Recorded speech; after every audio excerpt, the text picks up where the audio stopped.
Hello दोस्तों, कैसे हैं आप सब। स्वागत है आप सभी का कॉमिक वर्ल्ड 2.0 पर। तो चलिए दोस्तों शुरू करते हैं अनिल मोहन का नॉवेल देवदासी का 6वां भाग। शाम के 6 बजे मोना चौधरी, महाजन और पारसनाथ काशीपुर गांव पहुंचे। सूर्य 5 बजे ही गायब हो गया था।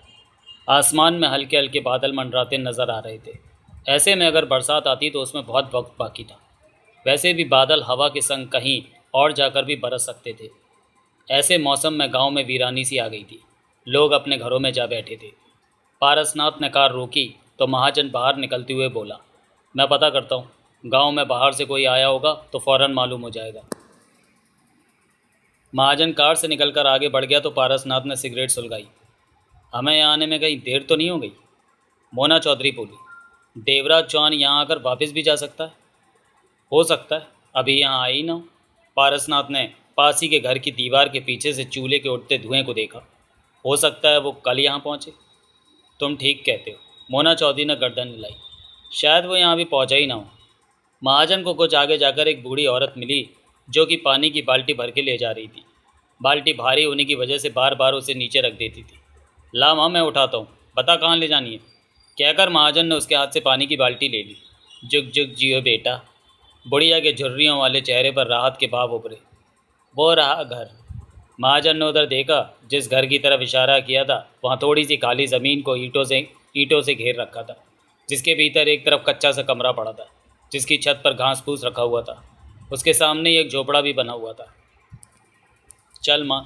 बुढ़िया आगे आगे और महाजन पीछे पीछे। एक जगह पर दीवार नहीं थी, वो शायद उनका प्रवेश द्वार था। बुढ़िया वहाँ रुककर बोली, ला बेटा, मैं पकड़। हटो माँ, मैं रख देता हूँ, कहकर महाजन ने उसकी बगल से भीतर प्रवेश किया और बाल्टी को खुली जगह रख दिया। सामने की चारपाई पर एक बूढ़ा बैठा हुक्का गुड़गुड़ा रहा था। एक तरफ चूल्हे के सामने बैठी घूंघट निकाली युवती खाना बनाने पकाने में व्यस्त थी। राम राम काका, महाजन बोला। राम राम। बूढ़ा सीधा बैठता हुआ बोला, आओ बैठो। क्यों री, तूने बाबू साहब को क्या तकलीफ़? मेरी इतनी हिम्मत है जो मैं बाबू साहब को तकलीफ़ दूंगी? इन्होंने ही बाल्टी पकड़ ली। छोड़ो काका, महाजन बोला। ये बताओ कि गांव में कहीं पर शहरी आदमी आया है? शहरी आदमी आप जैसा? बूढ़ा बोला। हाँ, मोटर गाड़ी पर होगा। मेरे को क्या पता, तबीयत खराब थी, कई दिनों से बाहर ही नहीं। तभी चूल्हे के सामने बैठी युवती कह उठी, ज़मींदार के यहाँ पे बहुत लोग आए हो। महाजन ने उसे देखा, फिर बूढ़े से कहा, ज़मींदार कौन, किधर रहता? पश्चिम को जाके पीली कोठी किसी से भी पूछ लेना, वो युवती फिर कह उठी। महाजन ने सिर हिलाया। जाने लगा कि ठिठक गया। चारपाई के नीचे बोतल पड़ी दिखाई दी। वाह काका। महाजन आगे बढ़ा और चारपाई के नीचे से बोतल उठा ली। ये भी शौक रखते हो और मेहमान से पूछते नहीं? ये तो देसी है, बूढ़ा जल्दी से कह उठा। ज़मींदार के यहाँ जा रहे हो तो अंग्रेजी पीना। ज़मींदार शौक रखता है? उसके यहाँ तो अंग्रेजी का ढेर लगा रहता है। महाजन ने बोतल चारपाई पर रख दी। चलता हूँ मैं। महाजन वहाँ से चला गया। वो पानी की बाल्टी उठाकर लाया था, 2 घूंट उसे भी दे देते। बूढ़ी औरत क्या उठी, ये शहरी लोग बहुत चालाक होते हैं, 2 बातें मारकर पूरी बोतल पी जाते हैं। बूढ़े ने बोतल उठाते हुए कहा, हाँ हाँ, तुम तो जैसे बहुत शहर में रहे हो। मैं नहीं रहा तो क्या हो गया, आतेलाल शहर से आकर वहाँ की बातें तो बताता है, उसी से समझ आ जाती हैं। महाजन पूछ पाछ कर जमींदार के यहाँ पहुँचा। धीरे धीरे दिन अंधेरे की तरफ सरकता जा रहा था। जमींदार के घर से तब एक औरत बाहर निकल रही थी। जमींदार साहब का घर यही है? जी हाँ बाबूजी, भीतर हैं, कहते हुए औरत गली में निकलकर आगे बढ़ गई। महाजन को वहाँ बैल लगी भी दिखी। उसने बैल बजाई। भीतर कहीं आवाज़ हुई। फ़ौरन बाद ही सामने का बंद दरवाज़ा खुला और ज़मींदार बाहर निकला। नमस्कार बाबूजी, ज़मींदार मुस्कुराकर बोला। भीतर आ जाइए। बस जनाब, भीतर फिर बैठूंगा। शहर से कोई आया यहाँ? हाँ, सेठ जी आए थे, आज ही चले गए। ज़मींदार ने उसे देखा। आप कौन हैं? मैं देवराज चौहान का दोस्त हूँ, वो इधर ही आया। देवराज चौहान? हाँ। महाजन की निगाह उस पर टिकी। जानते हो उसे? उसे तो इतना ही जानता हूँ कि वो सेठ जी के साथ यहाँ आया था, वो अभी यहीं है। सेठ जी को ज़मीन ठीक करनी है ना। महाजन कुछ नहीं समझा, लेकिन ज़मींदार से ज़्यादा सवाल करना उसे शक में डालने जैसा था। कहाँ है देवराज चौहान? उधर, वो देखो सामने से रास्ता जा रहा है, इस पर चलते जाओ, 10-12 मिनट में वहाँ पहुँच जाओगे। इसी रास्ते के किनारे छोटे छोटे तंबू गड़े हैं, पास ही में ज़मीन खोद रहे हैं, वहाँ तुम्हें देवराज चौहान मिल जाएगा। महाजन को विश्वास नहीं आ रहा था कि इतनी आसानी से देवराज चौहान तक पहुँच जाएगा। मेहरबानी बताने की कि मेहरबानी कैसी, भीतर आइए, चाय पानी रहने दीजिए, सील बंद बोतल हो तो मज़ा आ जाएगा। बोतल? विस्की की? क्यों नहीं, जमींदार हंसकर बोला। सेठ जी ने बहुत बोतलें यहाँ रख छोड़ी हैं। महाजन वापस कार तक पहुंचा। हाथ में विस्की की खुली आधी बोतल थी, आधी वो गले में उतार चुका था।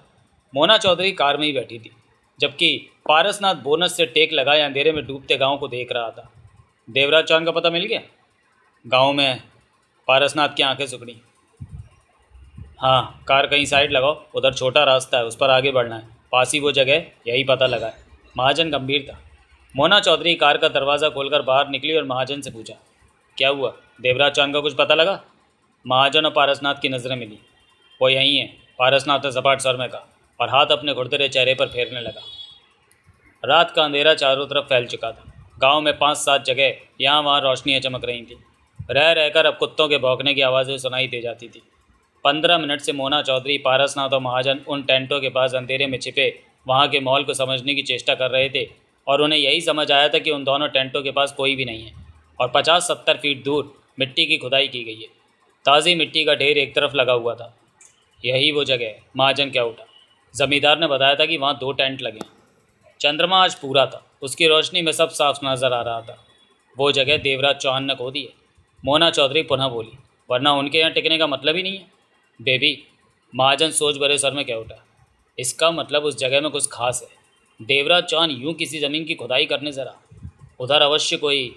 मैं देखता हूँ। पारसनाथ उठा और रिवॉल्वर निकाल ली। तुम लोग मुझे पीछे से कवर करना। मोना चौधरी और महाजन ने रिवॉल्वर निकालकर हाथ में ले ली। पारसनाथ आगे बढ़ा, टेंटों के पास जा पहुंचा। वो सावधान था, कभी भी कुछ भी हो सकता था, परंतु कुछ नहीं हुआ। दोनों टेंटों को उसने खाली पाया, लेकिन वहाँ किसी के रहने के लक्षण स्पष्ट नज़र आ रहे थे। मोना चौधरी और महाजन भी आ पहुँचे थे। उन्होंने भी सब कुछ देखा। हैरानी की बात है, महाजन ने गहरी सांस लेकर कहा, यहाँ की जगह देखकर ऐसा लगता है कि वो पास ही कहीं है, परंतु इस तरह सब कुछ खुला छोड़कर वे कहाँ जा सकते? हो सकता है वो पास ही और इस तरफ आ रहे। पारसनाथ सपाट स्वर में बोला। कुछ पलों के लिए उनके बीच चुप्पी रही। वो टेंटों में से बाहर निकल आए थे। मैं उधर देखती हूँ, कहने के साथ ही मोना चौधरी उस तरफ बढ़ गई जहाँ खुदाई हुई पड़ी थी। पारसनाथ और महाजन की नज़रें हर तरफ घूमी, वहाँ कोई नज़र नहीं आया। वो सोच भी नहीं सकते थे कि सुबह से ही उन पर नज़र रखी जा रही है। बाकेलाल, लाठौर, रुस्तम राव और नगीना उनके पीछे थे। इस वक्त भी दूर खेतों में खड़े उन्हें देख रहे हैं। मोना चौधरी खुदाई वाली जगह पर पहुंची। वहाँ गड्ढा देखकर ठिठकी। उनके पास रोशनी का कोई भी इंतज़ाम नहीं था। चंद्रमा की रोशनी सीधी गड्ढे में पड़ रही थी। मोना चौधरी ने गड्ढे में नज़र टिका दी। चंद्रमा की रोशनी में उसे वहाँ कोई हिलता दिखा। मोना चौधरी की आंखें सुखड़ी, पे दांत बिछ गए। कौन हो तुम? कहने के साथ ही मोना चौधरी ने उसकी तरफ रिवॉल्वर कर दी। कोई जवाब नहीं आया। मैं गोली मारने जा रही हूँ तुम। मोना चौधरी की आवाज़ में दरिंदगी भराई थी। गोली मत चलाना मोना चौधरी। सोहनलाल की आवाज़ सुनकर मोना चौधरी चौंकी। सोहनलाल? उसके होंठों से निकला। जवाब में सोहनलाल की आवाज़ नहीं आई। देवराज चौहान कहाँ है? एकाएक मोना चौधरी के दांत बिछ गए। सोहनलाल खामोश रहा। मोना चौधरी की आंखें अब गड्ढे में देखने की अभ्यस्त हो गई थी। मोना चौधरी को बात करते पाकर पारसनाथ और महाजन पास आ गए थे। क्या हुआ? पारसनाथ ने पास पहुंचते हुए कहा। गड्ढे में सोहनलाल है। हैरानी है कि वह अंधेरे में क्या कर रहा है, अकेला है। मोना चौधरी के शब्दों में संदेह था। अवश्य कोई बात है, तुम दोनों यहीं रहो, मैं नीचे जा रही हूँ। कहने के साथ ही मोना चौधरी नीचे जाने के लिए ढलवा रास्ते पर नीचे उतरती चली गई। लेकिन मोना चौधरी अब उनकी बातें नहीं सुन रही थी। वो तो गड्ढे के उस हिस्से को देख रही थी। सॉरी। मोना चौधरी की आवाज़ सुनकर सोहनलाल हक्का बक्का रह गया था। उसने तो सोचा भी नहीं था कि मोना चौधरी यहाँ पहुँच जाएगी। मोना चौधरी के पीछे पीछे आने की कोई वजह भी नहीं थी। सोहनलाल को लगा कि गड़बड़ होने जा रही है। देवराज चौहान और जगमोहन नीचे गए हुए थे। मोना चौधरी देवराज चौहान को पूछ रही है। उसके इरादे ठीक नहीं लग रहे थे। अंधेरे में सोहनलाल को रिवॉल्वर निकालकर हाथ में लेने में कोई परेशानी नहीं हुई। मोना चौधरी के साथ महाजन पारसनाथ को पाकर वह स्पष्ट समझ गया कि मोना चौधरी के इरादे ठीक नहीं हैं। बात गंभीर ही है। मोना चौधरी नीचे आई तो अंधेरे का फ़ायदा उठाते हुए सोहनलाल ने उससे रिवॉल्वर सटा दी। मरना चाहते हो? मोना चौधरी गुर्राई। चलाऊं गोली? सोहनलाल ने खतरनाक स्वर में कहा। सिर्फ ट्रिगर दबाना ही बाकी है। ऊपर खड़े पारसनाथ महाजन ने सोहनलाल के शब्द सुने। उसके बाद तेरा क्या होगा? ऊपर से महाजन दांत किटकिटा कर क्या उठा। लेकिन मोना चौधरी अब उनकी बातें नहीं सुन रही थी। वो तो गड्ढे के उस हिस्से को देख रही थी जिधर से गेट की सलाखें काटकर देवराज चौहान और जगमोहन नीचे गए थे। वहाँ मोना चौधरी को हल्की सी, बेहद मध्यम सी रोशनी जैसा कोई एहसास हुआ था। मोना चौधरी को हैरत में डालने के लिए यह दृश्य बहुत था। ये इधर क्या है सोहनलाल? उसके होंठों से निकला। सोहनलाल के होंठ बिछ गए। मोना चौधरी ने उधर बढ़ना चाहा। हिलना मत, गोली चला दूंगा। सोहनलाल गुर्राया। पागल मत बनो, तुम गोली चलाने की स्थिति में नहीं हो। ऐसी गोली चलाने का क्या फ़ायदा कि बाद में खुद भी मर जाओ। रिवॉल्वर हटा लो। मोना चौधरी शब्दों को चबाकर सख्त स्वर में कह उठी। महाजन और पारसनाथ भी नीचे आ रहे थे। सोहनलाल जानता था कि गोली चलाते ही वो भी नहीं बचेगा। उसने गहरी सांस ली और रिवॉल्वर हटा ली। मोना चौधरी आगे बढ़कर वहाँ जा पहुंची थी जहाँ से गेट की सलाखें काटकर वे नीचे गए थे। भीतर उसे रोशनी तो नज़र नहीं आ रही थी, लेकिन रोशनी होने का ज़रा ज़रा एहसास हो रहा था। बेबी, उधर क्या है? अब तक मोना चौधरी को सलाखें कटे होने का एहसास हो गया था। पहचानने समझने में उसे इसलिए इतनी देर लगी कि गेट का बाकी का हिस्सा मिट्टी में था। ये तो कोई गेट है, लोहे का बड़ा फाटक। मोना चौधरी के होंठों से निकला। क्या? पारसनाथ की आवाज़ सुनाई दी। मेरे ख्याल में ये कोई ऐसी जगह है जो वक्त के थपेड़ों के साथ साथ धूल मिट्टी पड़ते पड़ते ज़मीन में दफन हो गई और ऊपर मिट्टी का नया ढेर आ गया। जाने ये जगह क्या है? देवराज चौहान पक्का इसी में गया है। खासी बात होगी। ये बताएगा कि मामला क्या है? महाजन ने कठोर निगाहों से सोहनलाल को देखा। सोहनलाल ने गहरी सांस ली और रिवॉल्वर जेब में रख ली। मोना चौधरी वहाँ से पीछे हटी और उनके पास आ गई। चंद्रमा की रोशनी में उनके साए बहुत हद तक स्पष्ट रूप से चमक रहे थे। गड्ढे में एक बार फिर हलचल पैदा हो चुकी थी। वे सब नीचे व्यस्त थे और इस बात को तो वे सोच भी नहीं सकते थे कि गड्ढे के ठीक ऊपर कोई हो सकता है। ऊपर गड्ढे के किनारे पर रुस्तम राव पेट के बल लेटा जरा सा सिर आगे किए नीचे झांक रहा था। नीचे से कोई ऊपर देखता तो जरा सा आगे बढ़ा सिर उसे मिट्टी का बढ़ा हुआ किनारा ही लगता। सोहनलाल घिर सा गया था उन तीनों के बीच। क्या चक्कर है? महाजन बोला और पैंट पर फंसा रखी बोतल निकाल ली। थोड़ी सी विस्की थी उसमें। सोहनलाल ने गोली वाली सिगरेट सुलगाई। तू यहाँ क्या कर रहा है? पारसनाथ सख्त स्वर में क्या उठा। सोहनलाल जानता था कि इन लोगों से छुपाने को कोई फ़ायदा नहीं, ये सच बात सुनकर ही रहेंगे। देवराज चौहान और जगमोहन का इंतज़ार कर रहा हूँ, सोहनलाल धीमे स्वर में बोला। जगमोहन? जगमोहन भी इस जगह से भीतर गया है? महाजन के ओटों से निकला। कितनी देर हो गई उन्हें भीतर गए? मोना चौधरी ने पूछा। 3 बजे वो भीतर गए थे, सोहनलाल ने कश लिया। इसका मतलब उन्हें भीतर गए 4.5 घंटे हो चुके हैं। मोना चौधरी ने उस रास्ते की तरफ नज़र मारी। वहाँ क्या है सोहनलाल? सोहनलाल का चेहरा गंभीर था। महाजन ने घूंट भरा। बोल, पारसनाथ ने अपने कुरदरे चेहरे पर हाथ फेरा।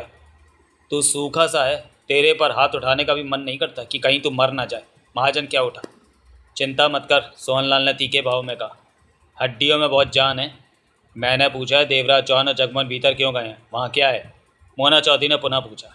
मेरे ख्याल में यहाँ कोई बरसों पुरानी दौलत दबी हो सकती है, ज़मीन में धंसा महल। मोना चौधरी, सोहनलाल ने गंभीर स्वर में कहा, यह दौलत का मामला नहीं है। यहाँ आए तो हम किसी दूसरे ही काम थे, लेकिन इस मामले में आप फंसे।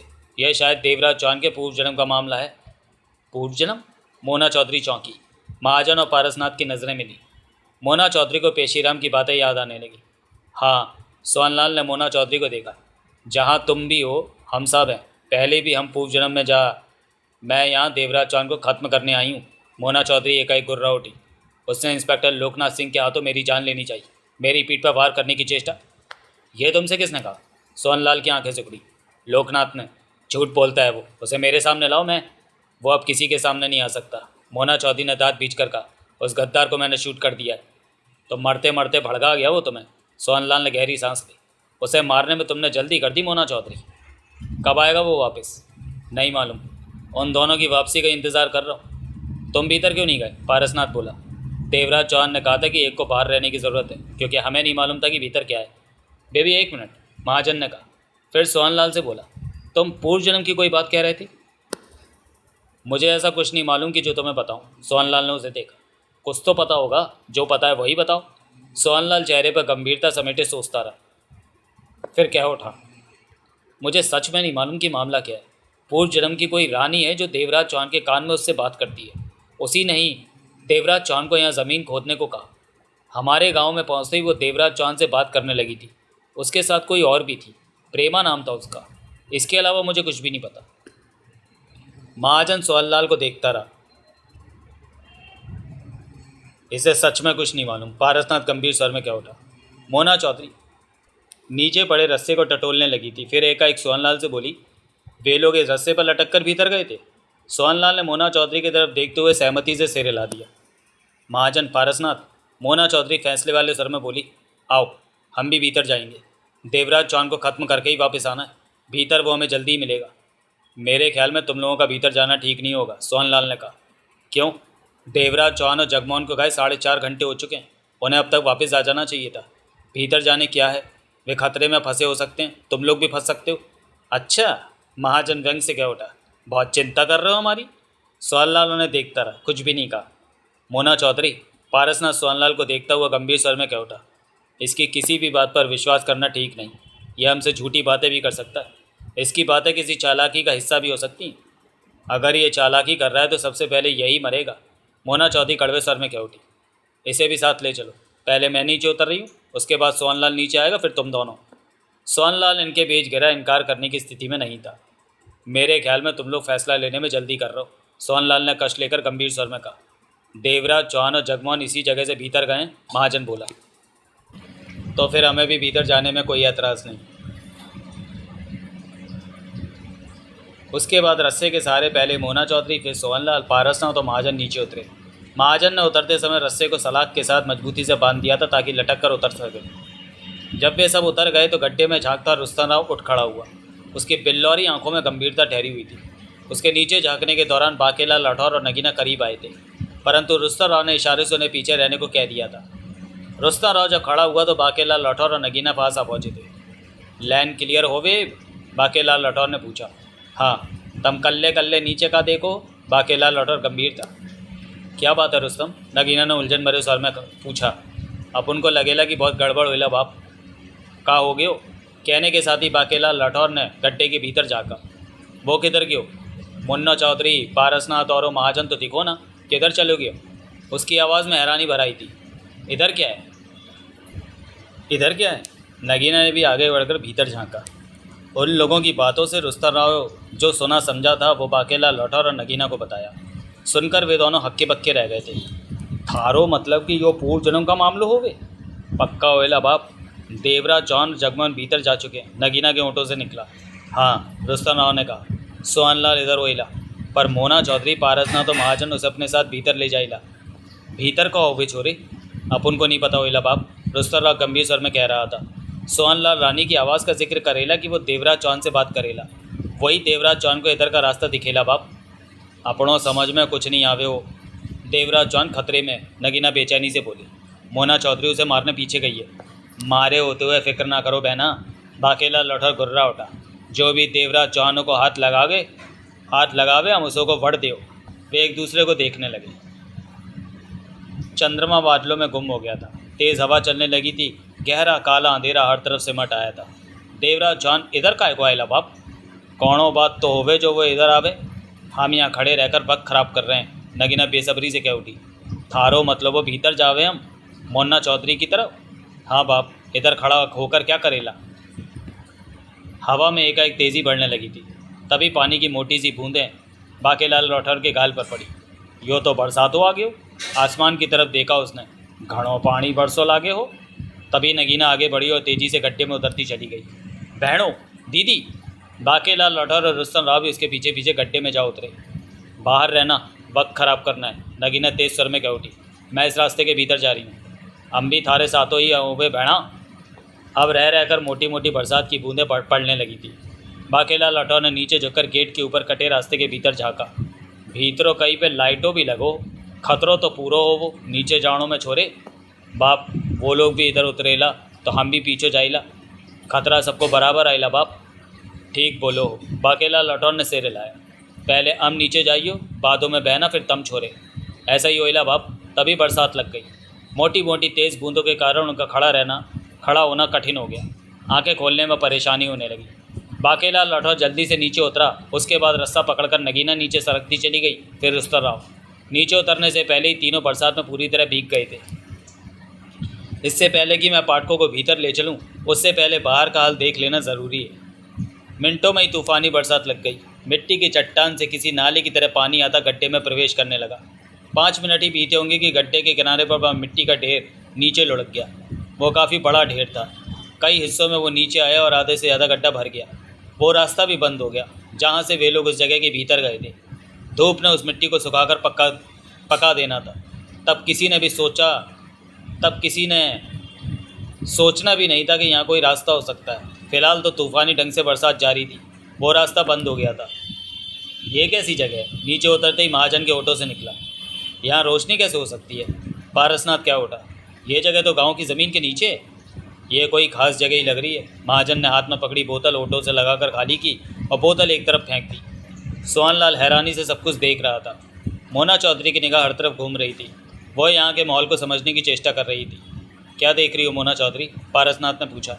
इस जगह को। मोना चौधरी की निगाह हर तरफ जा रही थी। हम जहाँ से नीचे उतरे हैं वहाँ काफ़ी ऊंचा गेट है जो कि मिट्टी में धंसा हुआ है। सामने देखो। काफ़ी जगह खाली होने के बाद आगे कुछ बना हुआ है, वहीं रोशनियाँ हो रही हैं। ऐसी जगह पर रोशनियाँ होना वास्तव में हैरत से भरा था। यकीन नहीं आ रहा। तुम्हारा मतलब कि वहाँ लाइटें जल रही हैं? महाजन क्या उठा। वो जगह इमारत हो सकती है। हाँ, बंगला जैसा कुछ। उधर चलते हैं मोना चौधरी। पारसनाथ कहने के साथ ही उधर बढ़ गया। मोना चौधरी, महाजन और सोहनलाल भी चल पड़े। देवराज चौहान नज़र नहीं आ रहा। मोना चौधरी सख्त स्वर में कह उठी। वो भीतर होगा। महाजन दांत पीछे कह उठा। अब मैं देवराज चौहान को हर हाल में ख़त्म हुआ देखना चाहती हूँ। उसे मौका नहीं देना है कि वो अपना बचाव कर सके। वो नहीं बचेगा मोना चौधरी। 2 कदम आगे चल रहा पारसनाथ कठोर स्वर में कह उठा। इतना आसान नहीं है देवराज चौहान पर हाथ डालना, सोहनलाल ने तीखे स्वर में कहा। जो होगा तुम्हारे सामने होगा। महाजन ने कठोर नज़रों से सोहनलाल को देखा।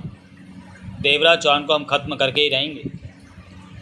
वो बात ही मत करो जो पूरी ना हो सके, सोहनलाल ने चुपते स्वर में कहा। देखता जा। वे चारों दीवार के पास पहुँचे और फिर उस लकड़ी के दरवाजे पर जो खुला हुआ था। यह यहाँ का प्रवेश द्वार है, पारसनाथ के ओटो से निकला। सच में यह जगह अवश्य कभी ज़मीन के ऊपर हुआ करती होगी, मोना चौधरी कह उठी। तुम ठीक कह रही हो बेबी। महाजन का स्वर गंभीर था। भीतर चलें? मोना चौधरी आगे बढ़ी और भीतर प्रवेश कर गई। पारसनाथ, महाजन और सोहनलाल उसके 2 कदम पीछे थे। कभी ये कितना खूबसूरत, कितना बढ़िया हॉल रूम रहा होगा। महाजन के ओटो से निकला। ये मंदिर है, मोना चौधरी के ओटो से निकला। क्या? पारसनाथ ने उसे देखा। तुम्हें कैसे पता कि यह मंदिर है? मैं मोना चौधरी की फटी फटी निगाह हर तरफ जा रही थी। मैं इस जगह को पहचान रही हूँ। यह मंदिर है परसू। मुझे बहुत कुछ याद आ गया। यह मंदिर है परसू। परसू? पारसनाथ के ओंठों से निकला। पहले जन्म में तुम्हारा यही नाम हुआ करता, नील सिंह। मोना चौधरी की निगाह धीरे धीरे हर तरफ जा रही थी। तुम्हें क्या यह मंदिर याद नहीं? ये नील सिंह? महाजन के ओंठों से निकला। ये मेरे पहले जन्म का नाम। सोहनलाल की सिकड़ी नज़रें बारी बारी तीनों पर जा रही थी। हम पहले जन्म के मंदिर में तो हैं नील सिंह, तुम्हें कुछ भी याद नहीं? मिन्नो। तभी वहाँ वायुलाल का प्रभावशाली मीठा स्वर गूंजा। वायुलाल? मोना चौधरी के ओंठों से यंत्र चलित सा निकला। सोहनलाल चौंक कर इधर उधर देखने लगा। स्वागत है मिन्नो, मंदिर में फिर तुम्हारा स्वागत है। तुम्हारा सेवक सिर झुकाता है। कैसे हो वायुलाल? मोना चौधरी का अधिकार भरा स्वर वहाँ गूंजा। पारसनाथ और महाजन हैरानी से सब सुन रहे थे। तुम्हारी दी शिक्षा के दम पर आज तक जीवित हूँ। हर तरफ मेरा ही इशारा चलता है। सब तुम्हारा फल है मिन्नू। लेकिन तूने भूल कर दी वायुलाल, मोना चौधरी गरज उठी। भूल मैं स्वीकार करता हूँ। तूने नियम के विरुद्ध एक मामूली सी देवदासी रानी को यह विद्या सिखा दी। उसी गलती के कारण तो कब से परेशान हुआ पड़ा हूँ। क्षमा चाहता हूँ मिन्नू। जो गलत कार्य मुझसे हुआ उसे स्वीकार करने में पीछे नहीं हटता। तेरे को मैं अवश्य सज़ा देती तब, लेकिन वक्त ही नहीं मिला कि मेरा सिर तुम्हारे सामने हाजिर है मिन्नू। पारसनाथ, सोहनलाल और महाजन मोना चौधरी का गुस्से से भरा चेहरा देख रहे थे। वे मामले को समझने की चेष्टा कर रहे थे। मोना चौधरी के बदलते रूप की वजह से वे सतर्क हो चुके थे। वायुलाल की आवाज़ उन्हें भी सुनाई दे रही थी, परंतु जिस तरह मोना चौधरी उससे अधिकार भरे स्वर में बात कर रही थी वो उनकी समझ से बाहर था। तूने मेरी कई बात पूरी नहीं की थी वायुलाल, मोना चौधरी गरज उठी। मैंने तेरे को कहा था कि देवा को ख़त्म कर दे, उसी की वजह से रानी विद्रोह कर रही है, लेकिन तूने मेरी बात। मैंने देवा को ख़त्म करवाने की कोशिश। झूठ बोलता है तू। मोना चौधरी का स्वर और भी ऊंचा हो गया। तूने देवा को ख़त्म नहीं किया, रानी के हुस्न ने तेरे को रोक दिया। मुझे तू कहता रहा कि देवा को ख़त्म करने जा रहा है, और उधर। गलत बात मत कहो मिन्नो। मैंने देवा को 2 बार ख़त्म करने की चेष्टा की, फिर वो मरा क्यों नहीं? बच गया। कुछ शक्तियाँ उसकी रक्षा कर रही थी, तब मैं नहीं जान सका था कि वो शक्तियाँ उसके पास कहाँ से आईं। मेरे से सुन, वो शक्तियाँ उसे रानी ने दी थी, और रानी को तूने अपने हाथ तूने खुद ही कटवा लिए थे। इस गलती का आभास मुझे बहुत देर बाद हुआ। वायुलाल की गूंजने वाली आवाज़ में अफसोस के भाव थे। इन बातों को हम फिर भी कर सकते हैं। इस वक्त तो इतना कहना चाहूँगा कि तुम अच्छे वक्त पर आई हो। देवा फिर जन्म लेके यहाँ पहुँचा है।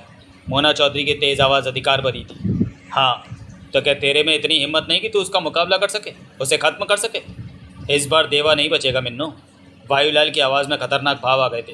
वो रानी को मंत्रों से आज़ाद करवाने के लिए उस जंगल में जा चुका है जहाँ मैंने कई खतरे छोड़ रखे हैं। वहाँ से वो जिंदा कैसे बचेगा? इसका मतलब रानी से उसकी बात हो गई? वो फिर से रानी की बातों में?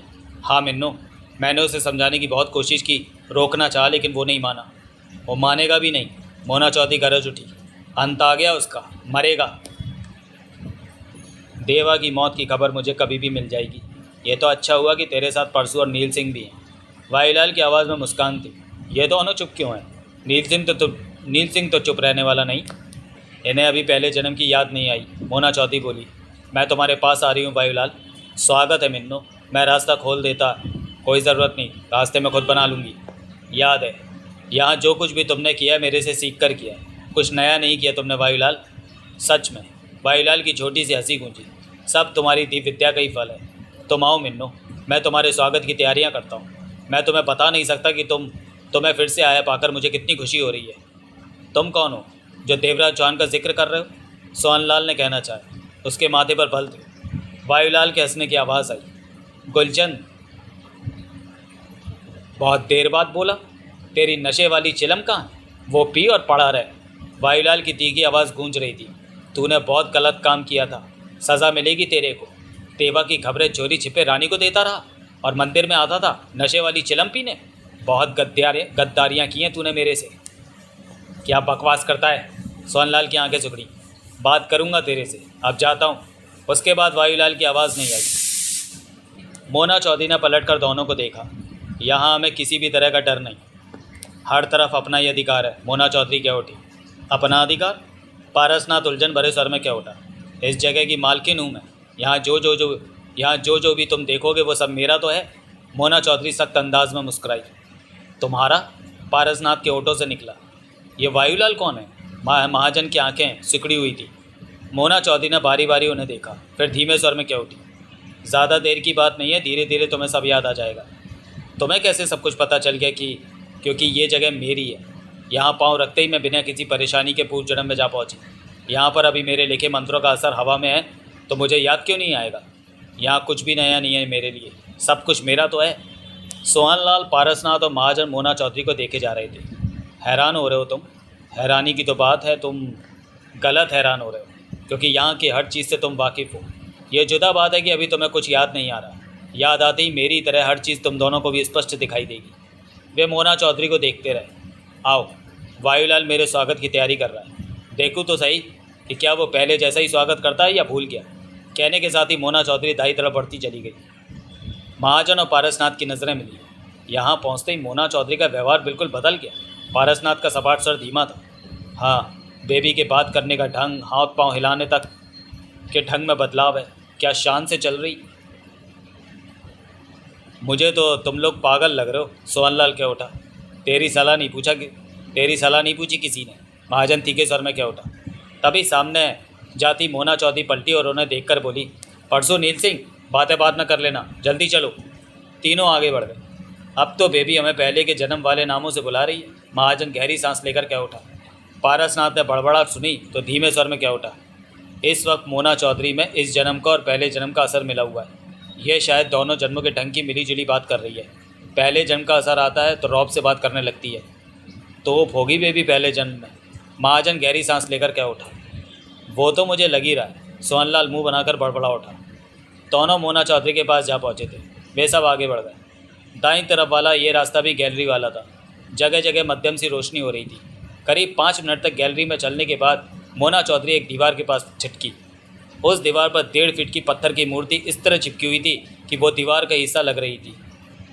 मोना चौधरी ने अभ्यस्त हाथों की तरह एक हाथ आगे बढ़ाया और दीवार पर लगी पत्थर की मूर्ति के पैर का अंगूठा दबाया। अंगूठे वाला हिस्सा जैसे कुछ भीतर जा धंसा। कुछ पल बीत गए, कुछ भी ना हुआ। मोना चौधरी आंखें सिकोड़े मूर्ति को देखे जा रही थी। वो मूर्ति किसी बूढ़ी औरत की थी, परंतु स्पष्ट दिखाई न दे रहा था कि वो किस या कैसी औरत की मूर्ति है। तभी वहाँ हल्की सी आवाज़ गूंजी।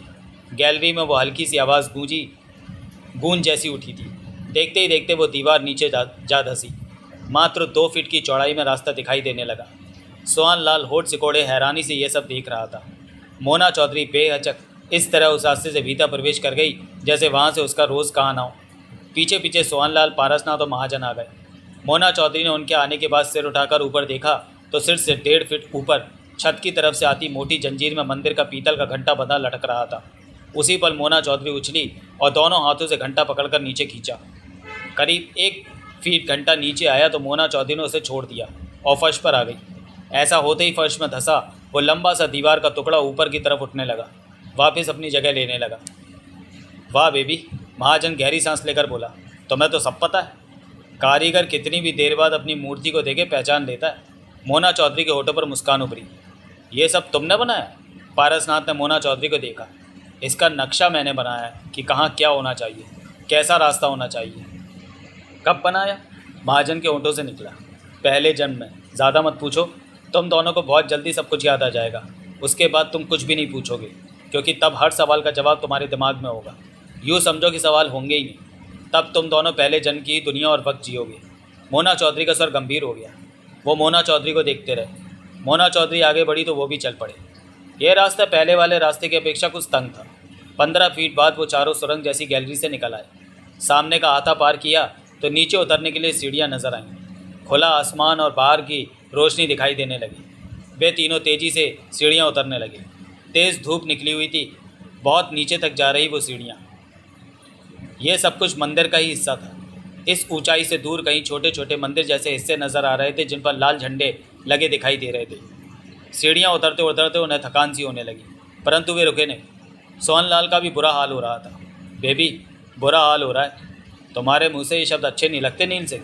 मोना चौधरी ने सीढ़ियाँ उतरते हुए बिना पीछे देखे कहा। 40 मिनट लगे उन्हें सीढ़ियाँ उतरने में। वे तीनों ही हाँफ रहे थे, पसीने से भीगे हुए थे। सामने ही मोटे मोटे पहाड़ी पत्थरों का रास्ता जा रहा था। मोना चौधरी आगे बढ़ी तो महाजन पारसनाथ भी उसके पीछे चलने लगे। तीनों के चेहरों पर थकान थी। कुछ आराम करें, महाजन पारसनाथ से बोला। मेरे से चला नहीं जा रहा। सोहनलाल ने गहरी सांस ली। चलते रहो, पारसनाथ शांत सपाट स्वर में बोला। सोहनलाल महाजन की नज़रें मिली, परंतु वे मन मारकर सीढ़ियाँ उतरते रहे। दूर दूर तक कोई दिखाई न दे रहा था। यह भव्य मंदिर और यह सुनसानी मेल नहीं खा रही थी। करीब 10 मिनट चलने के पश्चात उनके कानों में बहते पानी की आवाज़ पड़ने लगी। इस आवाज़ ने जैसे महाजन और पारसनाथ के जिस्म में जान फूंक दी थी। कुछ ही पलों में वे तीनों नदी के किनारे खड़े थे। नदी बहुत चौड़ी और दूर तक जाती दिखाई दे रही थी। बहुत दूर नदी के बीचों बीच छोटी सी पहाड़ी नज़र आ रही थी। मोना चौधरी वहीं खड़ी कई पलों तक उस पहाड़ी को देखती रही। सोहनलाल की सिकुड़ी निगाह भी नदी में नज़र आती पहाड़ी पर गई। उसके चेहरे पर सोच के भाव थे। बेबी, मोना चौधरी जैसे ख्यालों से बाहर निकली। उसे देखा। नदी में नज़र आ रही पहाड़ी पर क्या देख रही हो? जान जाओगे, मोना चौधरी ने गंभीर स्वर में कहा। फिर उधर उधर नज़र घुमाई। कुछ दूर किनारे पर 15-20 पत्थर की नावें और कश्तियाँ उल्टी पड़ी थी, जैसे किसी कलाकार ने उन नावों कश्तियों को गढ़ा हो।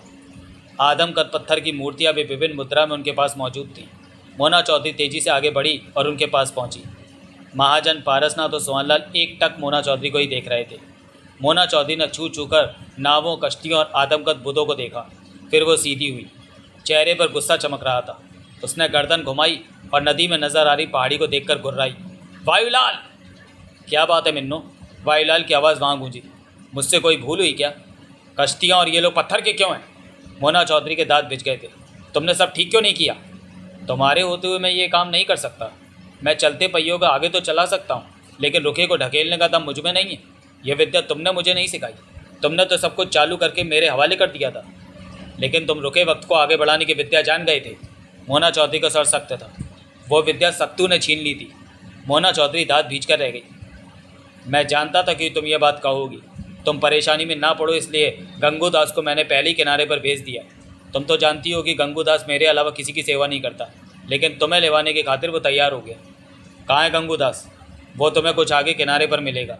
वायुलाल की आवाज़ सुनाई दी। मोना चौधरी ने पारसनाथ, महाजन और सोहनलाल को देखा।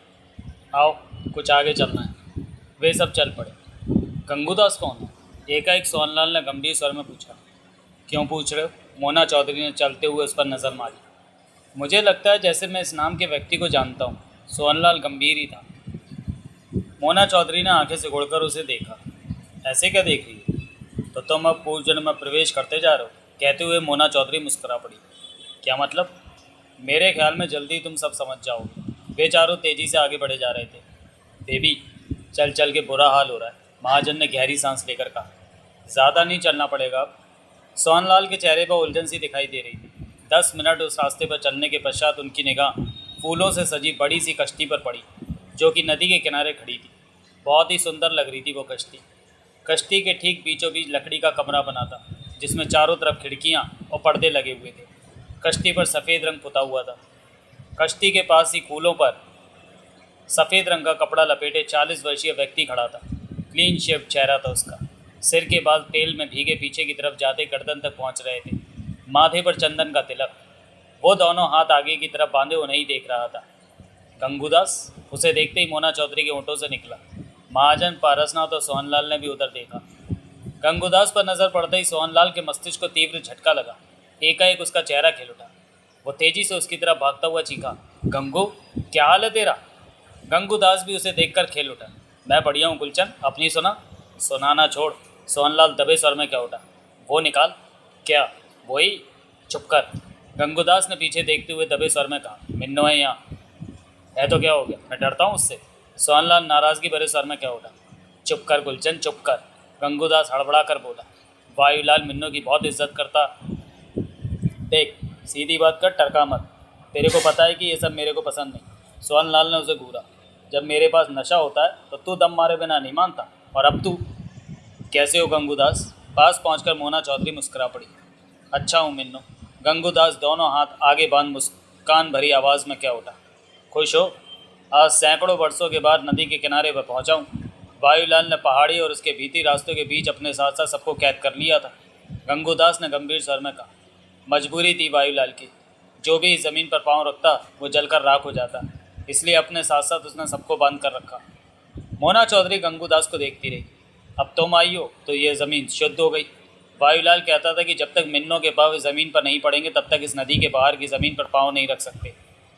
रखेंगे तो जल जाएंगे। वायुलाल हमेशा कहा करता था कि मिन्नो जल्दी वापस आएगी, तब सब ठीक हो जाएगा। वे पहले की तरह चल फिर सकेंगे। मैं सोचता था कि वायुलाल यूं ही हमारा दिल रखने को कहता है कि तुम वापस आओगी और सब ठीक हो जाएगा, लेकिन अब लगता है कि वो सच कहता था। मोना चौधरी के होठों पर मुस्कान उभरी। वायुलाल ने बताया था कि तुम पूर्व जन्म के दूसरे हिस्से में जाकर दालू बाबा और हाकिम से जा टकराई। तुम्हारे साथ देवा भी था और भी सब थे। ये गुलचंद था, हाकिम और दालू बाबा को तुम लोगों ने ख़त्म कर दिया। गंगूदास कहे जा रहा था। उसके बाद वायुलाल ने बताया कि तुम सब लोग ही 7 आसमान पार ऊपर शैतान से लड़ने जा पहुँचे थे। शैतान के अवतार प्रेतनी चंदा और महामाया को तुम लोगों ने ख़त्म कर दिया था। ये सब जानने के लिए पढ़ें अनिल मोहन के पूर्व प्रकाशित उपन्यास जीत का ताज, ताज के दावेदार, कौन लेगा ताज, पहली चोट, दूसरी चोट, तीसरी चोट और महामाया की माया। वायुलाल तुम लोगों के बारे में कभी कभार बता दिया करता था। मैं आ गई हूँ गंगूदास, अब सब ठीक हो जाएगा। तुम्हारे दूर जाने की वजह से वायुलाल की सारी विद्याएं सिमट कर रह गई थी, लेकिन अब सब ठीक हो गया। वायुलाल बहुत खुश है। देवा उधर जंगल में फंस चुका है, वो भी नहीं बच। खामोश गंगू, सोहनलाल सख्त स्वर में क्या उठा। अगर देवा को कुछ हुआ तो मैं तेरे से दोस्ती तोड़ दूंगा। इसमें मेरा क्या कसूर गुलचंद? मैं नहीं जानता। जाकर वायुलाल से कह दे कि देवा को। वायुलाल मेरी बात कहाँ मानेगा? मिन्नो को कह, ये तेरे साथ है। अब तो वही होना है जो मिन्नो चाहेगी। सोहनलाल ने मोना चौधरी को देखा और तीखे स्वर में गंगूदास से क्या उठा। ये दुश्मन है देवराज चांद की, ये तो उसे मारना चाहती है। मोना चौधरी का चेहरा गुस्से से भर उठा। गंगूदास कुछ कहने लगा कि मोना चौधरी बोली, चलो गंगू, हमें पहाड़ी पर पहुंचाओ, आओ। वे सब उस बड़ी कश्ती पर चढ़े और केबिन रूपी कमरे में पड़े बड़े बड़े तख्तों पर जा बैठे। गंगूदास कश्ती के पीछे वाले हिस्से में पहुंचा और दोनों हाथों से बड़े बड़े चप्पू चलाने लगा। सोहनलाल उसके साथ ही था। वो नीचे बैठता हुआ बोला, नशाला गंगू किधर रखा है? वहीं जहाँ हमेशा रखता हूँ। सोहनलाल वहाँ से हटा और पास की बनी लकड़ी की सीट के नीचे पड़ी कपड़े की थैली में से चिलम और तम्बाकू निकाला। फिर गंगूदास की तरफ देखकर बोला, नशे का सामान कहाँ है? तम्बाकू में मिला रखा है, तू चिलम भर के सुलगा। सोहनलाल ने चिलम तैयार किया और सुलगा कर कश लिया। फिर गंगूदास के पास आ गया। माल तेरा तीखा ही होता है हमेशा। सोहनलाल ने 2-3 कश मारे, फिर चिलम उसकी तरफ बढ़ाकर बोला, ले मेरा चप्पू, वो मैं पकड़ लेता हूँ, कश मार तू, कश्ती तो चलती रहेगी। सोहनलाल ने एक हाथ से चप्पू पकड़ा और गंगूदास को चिलम थमा दी। ले जल्दी से 2-4 खींच ले। गंगूदास चिलम से कश खींचने लगा। सोहनलाल ने एक तरफ का चप्पू थाम रखा था। कश्ती पानी में पहाड़ी की तरफ सरकती जा रही थी। गंगू, देवा जंगल में क्या कर रहा है? सोहनलाल ने एकाएक पूछा। मरने का रास्ता तैयार कर रहा होगा। गंगूदास हंसकर क्या उठा। सोहनलाल की गंभीर निगाह उस पर जा टिकी। क्या पता मर गया हो? अभी जिंदा है। कैसे पता? उसके मरते ही यहाँ की हर चीज़ पहले की तरह सामान्य हो जाएगी। बहुत चीज़ें पत्थर हुई पड़ी हैं। ऐसा क्यों? वायुलाल ने इस मंदिर की जगह को बांधते हुए उसका नाम ये सोचकर शामिल कर लिया कि वो फिर कभी भी यहाँ नहीं आ सकेगा। अब आ गया तो उसके मरते ही सब कुछ पलट जाएगा। वायुलाल दूसरों की आड़ में अपनी गलतियाँ छिपा रहा है, सोहनलाल तीखे स्वर में बोला। वो रानी को, गुलचंद ये बातें मत कर। वायुलाल जो भी करे मुझे क्या? तुझे नहीं, मुझे तो है, सोहनलाल तीखे स्वर में ही कह रहा था। उसने देवा की जान को खतरे में डाल दिया। ये कोई नई बात नहीं है, वो तो पहले भी देवा की जान लेने की चेष्टा कर चुका है। गंगूदास धीमे स्वर में कह उठा। एक बार तो तूने मुझे पहले ही वायुलाल की हरकत बता दी थी, तभी मैंने देवा को बचा लिया। धीरे बोल, कोई सुन लेगा। अब फिर दोस्ती का फर्ज निभा। सोहनलाल उसके हाथ से चिलम लेते क्या उठा। गंगूदास ने चप्पू थामा और पुनः दोनों चप्पू पानी में मारने लगा। कैसा फर्ज? मुझे बता कि देवा जंगल में कैसे बचेगा। मैं उसे वहाँ से बचा। पागलों वाली बातें मत कर। देवा और जग्गू में से अब कोई नहीं बचेगा। गंगूदास धीमे स्वर में क्या उठा। वायुलाल से बहुत ज़्यादा वफादारी दिखा रहा है गंगू। सोहनलाल कड़वे स्वर में क्या उठा। उसका नमक खाता हूँ। वो तो तू पहले भी खाता था और मुझे वायुलाल की बातें बताया करता था, जो कि मैं देवराज चांद से जाकर बताता था। सोहनलाल ने गंगूदास को देखा। अब तू कौन सा खास नमक खाने लग गया? दोनों हाथों से दोनों चप्पू चलाते गंगूदास ने सोहनलाल को देखा, फिर क्या उठा। इस बार मैं देवा के लिए कुछ नहीं कर सकता। मैं तेरी झूठी बातों में नहीं फंसने वाला। सोहनलाल ने गंभीर स्वर में कहा। मुझे देवा के बचाने का रास्ता बता, नहीं तो मैं वायुलाल को बता दूंगा कि तू मुझे उसकी बातें बताता है और मैं देवा को वो बातें बता देता हूँ। जो तेरे मन में आए वो कर, गंगूदास ने धीमे स्वर में कहा। इस बार तो मैं सच में नहीं जानता कुछ। सोहनलाल ने गंगूदास को देखा, फिर एक तरफ लकड़ी के पट्टे पर जा बैठा। चेहरे पर बेचैनी थी। गुलचंद, क्या उठा गंगूदास? तो फिक्र मत कर, कुछ पता लगा तो मैं तेरे को बता दूंगा। तब तक तो देवा मर जाएगा। ये मैं नहीं जानता। कश्ती नदी के बीचों बीच नजर आ रही पहाड़ी के पास पहुंचती जा रही थी। बांकेलाल, लाठौर और रुस्ताना और नगीना नीचे उतरे। वहां चल रही मध्यम सी रोशनियों को देखकर वे हक्के बक्के रह गए। कई पलों तक उनके होठों से बोल ही नहीं फूटा। ये सब क्या है? नगीना के होठों से निकला। मारे को तो भूतियों घरों लागो। बांकेलाल का हाथ मूंछ पर पहुंच गया। धीरे बाप धीरे, भूत सुनेला तो गला पकड़ेला। हम का डरो भूतों से, हम बढ़ दो भूतों को। ये तो खतरनाक जगह हुई ला। देवराज चौहान इधर आया? नगीना दांत पीछे के उठी। हाँ, रुस्ताना ने सिर हिलाया। तुम्हें उनकी बात समझने में गलती तो नहीं हुई? नगीना हर तरफ देखती बोली। कहीं वो अपन सोहनलाल की कई बार ठीक समझेला है दीदी। छोरे, वो मुन्ना चौधरी न दिखो। उस तरफ कोई दरवाज़ा नज़र आ रहा है बड़ा सा। नगीना बोली। वो उधर गई होगी, आओ वहाँ चलते हैं। छोरे, बाकेला लठौर के माथे पर बल पड़े। उधरों गड़बड़ी हो जाए। नगीना दरवाजे वाली दिशा की तरफ बढ़ गई। रुस्तम राव साथ हो गया। मारे को पाछो के छोड़ो हो। बाकेला लठौर जल्दी से उनके बराबर पहुंच गया। मारी समझ में यो ना आयो कि सबों को इधरों आणों की का जरूरत पड़ो। दिमाग फिरेला है। रुस्तम राव की नज़र भी हर तरफ जा रही थी। मोना चौधरी देवराज चौहान को ख़त्म करने के लिए इधर आईला। उनकी बातों से यही अपन समझेला है बाप। मोन्नो चौधरी बहुत उछलो, इसो को एवं पढ़ दियो। बाकेला लटर खतरनाक स्वर में क्या उठा। वे लोग मंदिर के प्रवेश द्वार पर जाकर ठिठके। देवराज चौहान इधरों का करने आयो? बाकेला लटर दरवाजे के भीतर देखता हुआ बोला। हर तरफ सन्नाटा छाया हुआ था। कोई आहट कहीं से न उभर रही थी। यह खामोश वातावरण किसी का भी दिल जोरों से धड़काने के लिए काफ़ी था। इधर कोई नहीं हुआ बाप। मोन्नो चौधरी, महाजनों, पारसनाथों, सोहनलाल, देवराज चौहान, जगमोहन, कौड़ों की भी मुश्क ना आवे हो यहाँ तो। तभी नगीना ने दांत बीचे और भीतर प्रवेश कर गई। बहनों, बाकेलाल लठौर और उसके पीछे पीछे भीतर गया। कल्लो भीतर ना जायो, खतरो आ जाए। फिर उसने पलटकर रुस्तम राव को देखा, जो दरवाजे के बाहर खड़ा इधर उधर देख रहा था। छोरे, मारे पासों आ जायो, भूतो गलो पकड़ लो। रुस्तम राव सोचों में डूबा भीतर आ गया। ये जगह कैसी है? नगीना क्या उठी। भूतों का घरो होवे बहनों, बिना पावों के भूतों का डेरो लागे हो। बाकेलाल लौटर कहकर आगे बढ़ा और सामने के खुले हॉल में जा पहुंचा। वो ये समझने की चेष्टा कर रहा था कि ये जगह क्या है। देवराज चौहान! रुस्तम राव गला फाड़कर चीखा। उसकी आवाज़ वहाँ गूंजती चली गई। यहाँ पे तो मरो की टरों सन्नाटो हुए। मुझे कुछ भी समझ नहीं आ रहा कि ये जगह क्या है। नगीना कह उठी। फिर दाएं बाएं के रास्तों को देखती हुई कह उठी, मैं देवराज चौहान को तलाश करने उधर जा। नगीना के शब्द अधूरे रह गए। उसकी निगाह रुस्तम राव पर जा टिकी थी। रुस्तम राव का चेहरा जैसे लाल सुर्ख होकर धधक रहा था। वो बहुत गुस्से में था, भिचेदार, आंखों में सिमटी खूंखार था। वहाँ की मध्यम सी रोशनी में स्पष्ट नजर आया उसे। रुस्तम! नगीना ने हाथ बढ़ाकर उसका कंधा थामकर जोरों से हिलाया। बाकेलाल लौटा ने भी उसे देखा तो उसकी आंखें सिकुड़ी। छोरे, थारे को मारे होते हुए डर काहे को? देवराज चौहान! रुस्तम राग के गले से गुस्से से कांपती आवाज़ निकली। वायुलाल, अगर देवा को कुछ हुआ तो मैं तुझे नहीं छोड़ूंगा। छोरे, तुम किसे हो वायुलाल कहो? आ गया तू त्रिवेणी? वायुलाल की सख्त आवाज़ वहाँ गूंजी। तब तू बच गया था मेरी शक्ति से, वरना आज तू भी रानी के साथ बाहर गेट पर कीला होता। तू मुझे हाथ लगाने की तेरे में हिम्मत ही कहाँ वायुलाल? रुस्तम दहाड़ उठा। मिन्नो के इशारे पर तू ये सब कर रहा है, लेकिन तू अपनी नहीं चला सकता। मैं तेरी जान ले लूँगा। तू ज़बरदस्ती रानी को अपने पास रखे हुए। गलत मत बोल त्रिवेणी। वायुलाल की आवाज़ में गुस्सा भर आया। मंदिर में गलत बात नहीं, गलत तू बोल रहा है। रुस्तम दांत किटकिटा उठा। मंदिर को खराब कर रखा है तूने। पूजा और तपस्या की जगह तूने खुद को गलत कामों में व्यस्त कर लिया। मेरे से तेरा कुछ नहीं छिपा वायु। खामोश बदतमीज। मैं चिल्ला कर तू सच को नहीं छिपा सकता। याद कर वो वक्त जब तू मेरी शक्तियों को भूल गया त्रिवेणी। वायुलाल के गूंजने वाले स्वर में खतरनाक भाव थे। वो अच्छी तरह जानता है कि मेरा मुकाबला तू नहीं कर सकता। तेरा मुकाबला ही करने आया हूँ। अब तेरी नहीं चलेगी। रुस्तम दहाड़ उठा। मैं दोबारा जन्म लेकर तेरे लिए यहाँ पहुँचा हूँ। तू देवा की मौत के बाद तू क्या कर पाएगा? तू तो देवा को मार दिया तूने। रुस्तम गुर्रा उठा। थारे को वट के रख दवांगा। मैं क्यों मारूंगा उसे? वायुलाल के हंसने की आवाज़ वहाँ गूंजी। उसे तो मेरी मामूली सी शक्ति भी खत्म कर सकती है। वो अब मौत के मुंह से बाहर नहीं आ सकता। वो कभी भी। जा वायुलाल। रुस्तम गला फाड़ कर बोला। जा। मैं तो जा ही रहा हूँ। वायुलाल के हंसने की आवाज़ आई। तेरे से अब बात करने की मैं ज़रूरत नहीं समझता त्रिवेणी।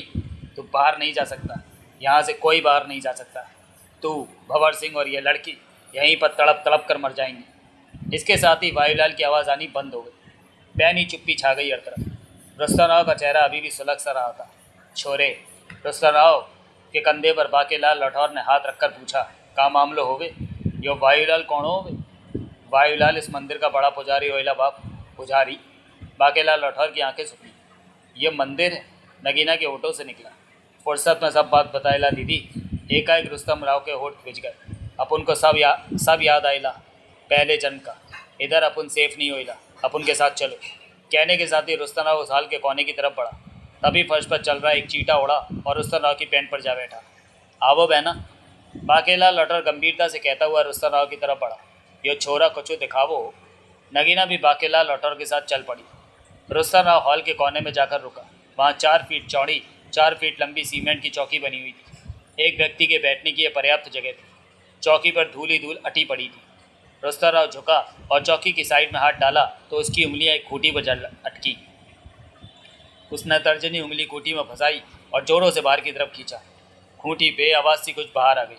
रुस्तम राव सीधा खड़ा हो गया। यो का करो हो छोरे? पास पहुंच चुका रुस्तम राव बोला। रुस्तम राव कुछ नहीं बोला, चौकी को देखता रहा।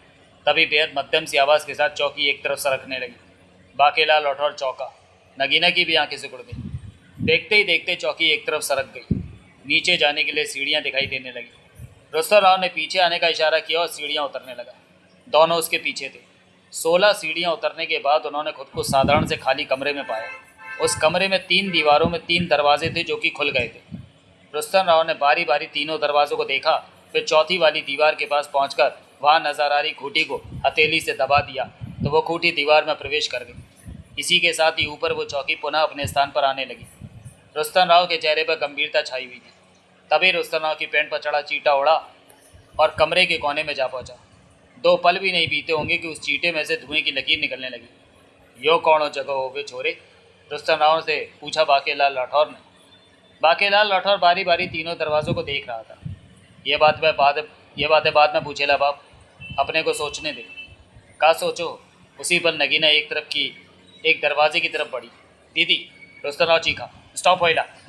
नगीना ने ठिठक कर रुस्तम राव को देखा। क्या हुआ? उधर नहीं जाएला। रुस्तम राव होठ पीछे क्या उठा। एक दरवाजे में मौत होइला, दूसरे में हमेशा के लिए कैद होइला, तीसरे में आज़ादी होइला। यो बात होवे।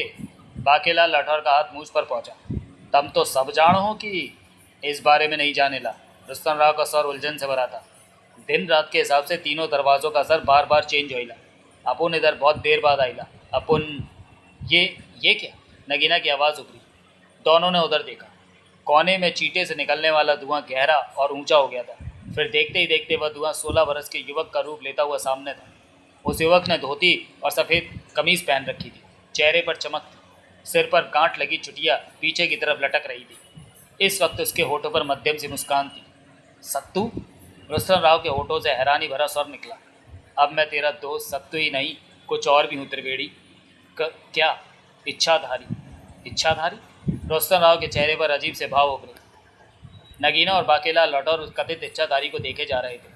हाँ त्रिवेणी, इच्छाधारी और सत्तू मुस्कुरा कर कह उठा। जब यहाँ सब कुछ समाप्त हो रहा था मैं गुरुवर की सेवा में चला गया, अपने को गुरुवर की सेवा में दे दिया। मेरी गंभीरता को देखते हुए गुरुवर ने मुझ इच्छाधारी को विद्या सिखाई। 125 साल लगे मुझे पूरी तरह से विद्या सीखने में। रुस्तम राव गंभीर हो गए। नगीना और बाकेला लौटौर हैरानी और उलझन से दोनों को देख सुन रहे थे।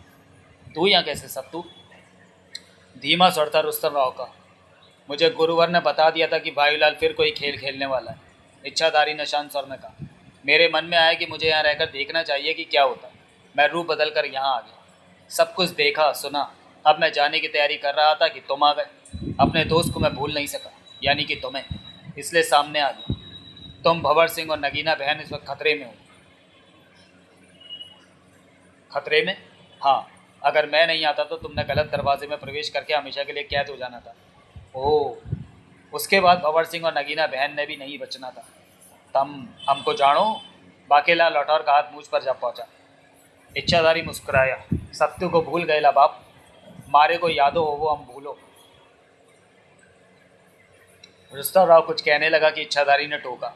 हमें यहाँ से चल देना चाहिए, बातें किसी सुरक्षित जगह पर चलकर होंगी। चलो सत्तू। इच्छाधारी मुस्कुराया और एक दरवाजे के पास पहुंचकर ठिठका। हमें इस दरवाजे के भीतर जाना है। रुस्तम राव आगे बढ़ा और दरवाजे के पास पहुंचकर भीतर जाता। उसी पल तेजी से 2 कदम पीछे हो गया। उसने गर्दन घुमाकर इच्छाधारी को देखा। वो रुस्तम राव को देखता मुस्कुरा रहा था। ये क्या सत्तू? क्या? इच्छाधारी के चेहरे पर छाई मुस्कान गहरी हो गई। इस दरवाजे के पार तो कुएं जैसी जगह है। ये तुम ठीक कह रहे हो, लेकिन अपने दोस्त पर विश्वास करो, यहाँ तुम तीनों को कुछ नहीं होगा। मैं तुम लोगों की जान बचा रहा हूँ, इस वक्त यही रास्ता है बचने का। इच्छाधारी ने शांत स्वर में कहा। रुस्तम राव आंखें सुकोड़े इच्छाधारी को देखे जा रहा था। मैं तुम पर कैसे विश्वास करूं कि तुम सच कह रहे हो? रुस्तम राव शक भरे स्वर में बोला। छोरे, यो कहियो बहरूपियो तो ना होवे? बाकी भैया ठीक कह रहे हैं रुस्तम। नगीना कह उठी। ये बहरूपिया भी हो सकता है। मेरे बारे में गलत मत सोचो नगीना बहन, इच्छाधारी बोला। फिर रुस्तम राव को देखा। सच बात तो यह है कि गुरुवर ने मुझे पहले ही बता दिया था कि तुम सब मुझे यहाँ मिलोगे। अस्पष्ट रूप से गुरुवर की भी इच्छा है कि तुम लोगों को यहाँ से बचाकर ले चले। हम किधर किधर ना ही जानो चाहो, हम देवराज चौहान को बचाने वास्ते यहाँ से निकलोगे तो देवा को बचाओगे। यही बात गुरुवर ने मुझसे कही थी कि हम थारों पर भरोसा ना करो, तुम चलो जाओ। बाकेला लठर का स्वर सख्त हो गया। त्रिवेणी, इच्छाधारी ने गंभीर स्वर में कहा, मुझ पर भरोसा रखकर हम कुएं जैसी जगह में कूद जाए। रुस्तम राव की आवाज़ में तीखापन आ गया। इसका मतलब मेरी बात नहीं मानोगे? नहीं। रुस्तम राव दांत पीछे क्या उठा। तुम्हारी बात मानने लायक है ही नहीं। इच्छाधारी के होठों पर गहरी मुस्कान उठी। उसने रुस्तम राव की आंखों में देखा। तभी उन तीनों को देखते ही देखते इच्छाधारी के करीब सफ़ेद रंग का धुआं उभरा और एकाएक वो गायब हो गया। किधरों भाग गया वो? वहाँ उन तीनों के अलावा कोई नहीं था। उसका इस तरह आसानी से चले जाना ये बात खड़ी करता है कि वो अवश्य हमारे लिए मुसीबत खड़ी करेगा। नगीना होठ बीच कर क्या उठी। अपन को भी ऐसे ही लगेगा बाप। उसी क्षण वहाँ हवा चलने लगी। तीनों चौंके। वहाँ हवा चलने की कोई वजह नहीं थी। योका हो वो गो। बाकेला लौटा और खुद को संभालता हुआ क्या उठा। इच्छाधारी गड़बड़ करेला बाप, वो हवा बन गया। नगीना चीखी। हवा बनकर वो हमें उस दरवाजे में ढकेलेगा।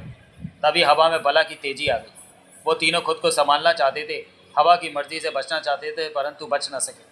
तेज़ हवा उन्हें ढकेलते हुए उन्हें उसी दरवाजे में ढकेलती चली गई जिसमें इच्छाधारी कूदने को कह रहा था। एकाएक एक एक करके वे दरवाजे से भीतर गिरते चले गए। वो कहाँ गिर रहे हैं ये जानने से पहले ही उनके होश गुम हो गए थे। देवराज चौहान जगमोहन उस जगह को देखते रह गए थे जहाँ से वे भीतर प्रविष्ट हुए थे। अब वहाँ उन्हें कोई दरवाज़ा नजर नहीं आ रहा था, जैसे वहाँ दरवाज़ा हो ही नहीं। फंस गए। जगमोहन बड़बड़ा उठा। देवराज चौहान के होठों पर अजीब सी मुस्कान उभरी। उसने जगमोहन को देखा। फंस तो तभी गए थे जब खुदाई के पश्चात उस गेट की सलाखें काटकर भीतर प्रवेश कराए थे, देवराज चौहान बोला। सोहन ला। जगमोहन ने देवराज चौहान को देखा। हमारा इंतज़ार कर रहा होगा। हाँ, देवराज चौहान ने होठ से कोड़कर कहा, लेकिन हम वापस नहीं जा सकते। दोनों की निगाह जंगल में दूर दूर तक जाने लगी। उस घने जंगल में चंद पेड़ों के पार देख पाना संभव नहीं था। घने पेड़, पत्तियों से भरी शाखाएं जैसे जमीन को छू रही थी। पेड़ों की पत्तियां आपस में उलझकर पर्दा सा लग रही थी। कुछ दूरी के पश्चात जमीन भी स्पष्ट नजर नहीं आ रही थी। धूप जमीन पर नहीं पहुंच पा रही थी, उन पेड़ों की पत्तियों के झुंडों की वजह से। कहाँ, किस तरफ चलें? जगमोहन आगे से कोड़े जंगल में नजर दौड़ा रहा था। कहीं भी चलो, देवराज चौहान गंभीर था। इस वक्त हमारे लिए हर दिशा, हर रास्ता एक जैसा है। देवराज चौहान और जगमोहन आगे बढ़ने लगे। कभी रास्ता समतल होता तो कभी उबड़ खाबड़। कुछ आगे जाने पर उन्हें लगा जैसे वो किसी सुरंग में प्रवेश कर गए। ऊपर पेड़ों के किनारे मिल रहे थे और पत्तों जैसी टहनियाँ नीचे झुकती हुई जमीन को छू रही थी। कैसी मनहूस जगह है, जगमोहन के होंठों से निकला। मुझे तो डर लग रहा है। सतर्क रहो, देवराज चौहान चलते हुए हर तरफ देख रहा था। कभी भी हम मुसीबत में गिर सकते हैं। कैसी मुसीबत? मैं भी नहीं जानता, लेकिन यह खतरों से भरी जगह लग रही। रानी ने ऐसे ही तो कहा था। वायुलाल ने भी कहा था कि हम यहाँ से बचकर नहीं बाहर नहीं जा सकते। यानी कि यहाँ कोई बड़ा खतरा। अब तो जो होना तो हो गया। मैं अभी भी नहीं समझ पा रहा हूँ कि तुम यहाँ पहुँचते ही रानी की बात क्यों मानने लगे। मैं नहीं जानता। क्या मतलब? मैं नहीं जानता कि मैं रानी की बात क्यों मानने लगा, क्यों वो मुझे ठीक लगी। हर समय ऐसा लगता रहा कि कोई मुझे इस बात का एहसास दिलाता रहा कि रानी ठीक कह रही है, उसकी बात मैं मानूं। मतलब कि उसकी बात नहीं मानना चाहते थे तो? ऐसी बात तो नहीं। जगमोहन ने गहरी सांस लेकर देवराज चौहान को देखा। दोनों सावधानी से आगे बढ़े जा रहे थे। 5 मिनट बाद ही पेड़ों का सुरंग जैसा रास्ता समाप्त हो गया और उन्होंने खुद को खुले में पाया। सामने काफ़ी बड़ा मैदान था और उसके बाद सूखे पेड़, झाड़ियाँ और वीरान सी जगह दिखाई दे रही थी। दोनों ने ठिठक कर आसपास देखा। अजीब जंगल है, पीछे घना जंगल और आगे सूखा जंगल। एक बात तुमने महसूस की क्या? इतनी हरियाली होने के बावजूद भी कोई पक्षी नजर नहीं आया। देवराज चौहान पलटकर हरे जंगल को देखने लगा। चेहरे पर उलझन के भाव थे। यहाँ तक कि मच्छर, कीट पतंगा भी नहीं। ओह, ये बात मैंने तुम्हारे कहने से पहले महसूस नहीं की थी, लेकिन तुम ठीक कह रहे हो। जगमोहन के होठों से निकला। देवराज चौहान होठ से कोड़े हर तरफ देख रहा था। ऐसा क्यों? मालूम नहीं, मुझे यहाँ कई बातें अजीब सी लगी। देवराज चौहान कहते कहते रुका। दूर सूखे जंगल में उसे कोई चलता दिखा। वो जो भी था वो इतना दूर था कि उसके रंग रूप को स्पष्ट देख पाना संभव नहीं था। क्या हुआ? देवराज चौहान को एकाएक चुप होते पाकर जगमोहन क्या उठा। वो उधर, इस जगह के पास सूखे जंगल में कोई है। कौन? यही तो देखना। कहने के साथ ही देवराज चौहान दौड़ा। जगमोहन उसके पीछे भागा। दोनों ने दौड़ते हुए 3-4 मिनट में वो खाली जगह पार की और सूखे जंगल में जाकर रुक गए। बिल्कुल ही सूखा जंगल था। पेड़ गंजे से होकर पूरी तरह सूख चुके थे। यही हाल झाड़ियों का था। एक हरा पत्ता भी उन पर नजर नहीं आ रहा था। कम से कम ऐसा सूखा जंगल देखने की उन्होंने कल्पना नहीं की थी। धूप इस तरह सीधी जमीन पर पड़ रही थी कि सब कुछ तपता सा लग रहा था। यहाँ तो कोई नहीं। जगमोहन क्या उठा। दोनों पसीने से भीग चुके थे। यहीं कहीं देखा था किसी को। किसको? मालूम नहीं। किसी के हिलने डुलने का आवाज़ हुआ था। देवराज चौहान सिकुड़ चुकी आंखों से हर तरफ देख रहा था। ये नहीं समझ पाया कि वो कौन है, आदमी है, औरत है या कोई। तभी उनके कानों में तेज खिलखिलाहट पड़ी। दोनों फुर्ती से पलटे और देखते ही रह गए। बेहद खूबसूरत युवती थी वो। सूखे पेड़ के ऊपर की मजबूत टहनी पर वो बैठी टांगे हिला रही थी। धूप में उसका चेहरा चमक रहा था। उसने तेज नीले रंग का चोली घाघरा पहन रखा था। पाँव में चांदी की भारी पायल पड़ी थी। टांगे हिलने की वजह से कभी कभार उसकी आवाज़ गूंज उठती थी। उन दोनों को इस तरह अपनी तरफ देखते पाकर वो पुनः खिलखिलाई। क्यों देवा जग्गू, मुझे देखकर हैरान हो रहे हो? वो प्यार भरे मीठे स्वर में क्या उठी। कौन हो तुम? भूल गए मुझे? मैं जलेबी हूँ। पुराना रिश्ता है हमारा। तूने भी नहीं पहचाना जग्गू? मैं? जगमोहन भड़बड़ाया। मैं क्यों पहचानूंगा? वो हंसी। कमाल है। पहले तो तू मुझे कहा करता था कि मैं वायुलाल को छोड़ दूं तो तू मुझसे ब्याह कर लेगा। वो बोली। ब्याह? हैरान क्यों होता? मैं तेरे को ऐसा कहता था। जलेबी तेरे से झूठ क्यों बोलेगी जग्गू? तब मैंने पीपा तो नहीं रखी होती थी। जगमोहन ने आंखें सिकुड़कर उसे घूरा। तू कहाँ पीता था रे? मैं तो कई बार तेरे लिए लेकर आती थी, तू वही मेरे को पिला देता था, खुद नहीं पीता था। जगमोहन पेड़ की मजबूत टहनी पर बैठी जलेबी को आंखें सिकुड़कर देखने लगा। ऐसे मत घूरा कर जग्गू। तेरे से कितनी बार कहा है कि प्यार से मुस्कुरा कर देखा कर। जलेबी हौले से हंसकर बोली। तभी देवराज चौहान जलेबी को देखता हुआ गंभीर स्वर में बोले। तुम कौन हो? यहाँ क्या कर रही हो? बोला तो, मैं तुम लोगों के पिछले जन्म की पहचान वाली हूँ। वो जन्म तुम्हें याद आएगा तो मैं भी याद आ जाऊँगी। रही बात कि मैं यहाँ क्या कर रही हूँ, तो सब उस वायुलाल की मेहरबानी है। जलेबी गहरी सांस लेकर क्या उठी। स्पष्ट कहो, वायुलाल ने मुझे यहाँ कैद कर रखा है। बहुत वक्त बीत गया, याद नहीं कितना वक्त बीत गया। उसने मुझे इस तरह सूखे जंगल में कैद कर रखा है कि मैं एक खास दायरे से बाहर नहीं जा सकती। लेकिन अब तुम्हारे पाँव पड़ते ही उसके मंत्रों का असर खत्म हो गया। अब मैं इस जंगल में कहीं भी जा सकती हूँ। कहने के साथ ही जलेबी धीरे धीरे पेड़ से नीचे उतरते हुए कह उठी, मैं ये तो जानती थी कि तुम लोगों ने आना है कभी यहाँ। सच बात तो यह है कि तुम लोगों को यहाँ आया पाकर मुझे खुशी हुई, लेकिन आए क्यों, कैसे? वायुलाल ने क्या किया जो मैं रानी की वजह से यहाँ आया हूँ? ओह, जलेबी कह उठी, रानी को आज़ाद कराने के लिए? जलेबी नीचे आ पहुँची थी। हाँ, देवराज चौहान ने उसकी आंखों में देखा। मैं जानती हूँ रानी वायुलाल के मंत्रों से आज़ाद कैसे होगी। जलेबी कह उठी, आओ मेरे साथ। कहाँ? जगमोहन के ऑटो से निकला। पास ही, आधे घंटे में हम वहाँ पहुँच जाएंगे। जलेबी ने एक तरफ इशारा किया। अभी चल पड़ो तो ठीक रहेगा। वायुलाल ने अभी तुम लोगों को यहाँ भेजा है, वह सावधान होगा, सोच भी नहीं सकेगा कि तुम लोग वहाँ पहुँच सकते हो। हमें इस मौके का फ़ायदा उठाना होगा। उसके बाद तुम लोग इस जगह से बाहर निकलो तो मुझे भी साथ ले चलना। देवराज चौहान की आंखें से, तुम कोई खेल खेल रही हो हमारे साथ? देवराज चौहान शब्दों को चबा कर कह उठा, रानी को वायुलाल के मंत्रों से मैं इस तरह आज़ाद नहीं करा सकता। रानी ने मुझे स्पष्ट तौर पर कहा था कि यहाँ किसी भयानक खतरे से मुकाबला। रानी ने ठीक ही तो कहा था। जलेबी उसकी बात काटकर गंभीर स्वर में कह उठी, लेकिन वो ये नहीं जानती होगी कि यहाँ जलेबी क्या है। तुम लोगों के यहाँ पाँव रखते ही मैं वायुलाल के मंत्रों से आज़ाद हो जाऊँगी और जंगल में कहीं भी जा सकूँगी और तुम लोगों को फ़ौरन ही ठीक जगह पर पहुँचा दूँगी। जलेबी ठीक कहती भी हो सकती थी, गलत कहती भी हो सकती थी। उसकी बात माने बिना सच झूठ को नहीं परखा जा सकता था। देवराज चौहान की नज़र जगमोहन से मिली। शक कर रहे हो, मुझ पर विश्वास नहीं? कहकर जलेबी ने गहरी सांस ली। तुम लोगों की गलती नहीं है, इन हालातों में तुम लोग किसी पर विश्वास नहीं कर सकते। पहला जन्म याद होता तो तुम दोनों ने मेरी बात को फ़ौरन मान लेना था। जलेबी जलेबी कहकर खुश होते। तुम तो बहुत खुश होते जग्गू। मैं? जगमोहन जल्दी से एक कदम पीछे हटा। तुम्हारी आदत नहीं गई पीछे होने की। जलेबी हौले से हंस पड़ी। मैं बिल्ली की तरह झपटती नहीं तुम पर। क्या भरोसा? जगमोहन के ओंठों से निकला और देवराज चौहान को देखा। देवराज चौहान के चेहरे पर उलझन थी। वो जगमोहन से क्या उठा, इसकी बात मान लेने के अलावा कोई रास्ता नहीं है।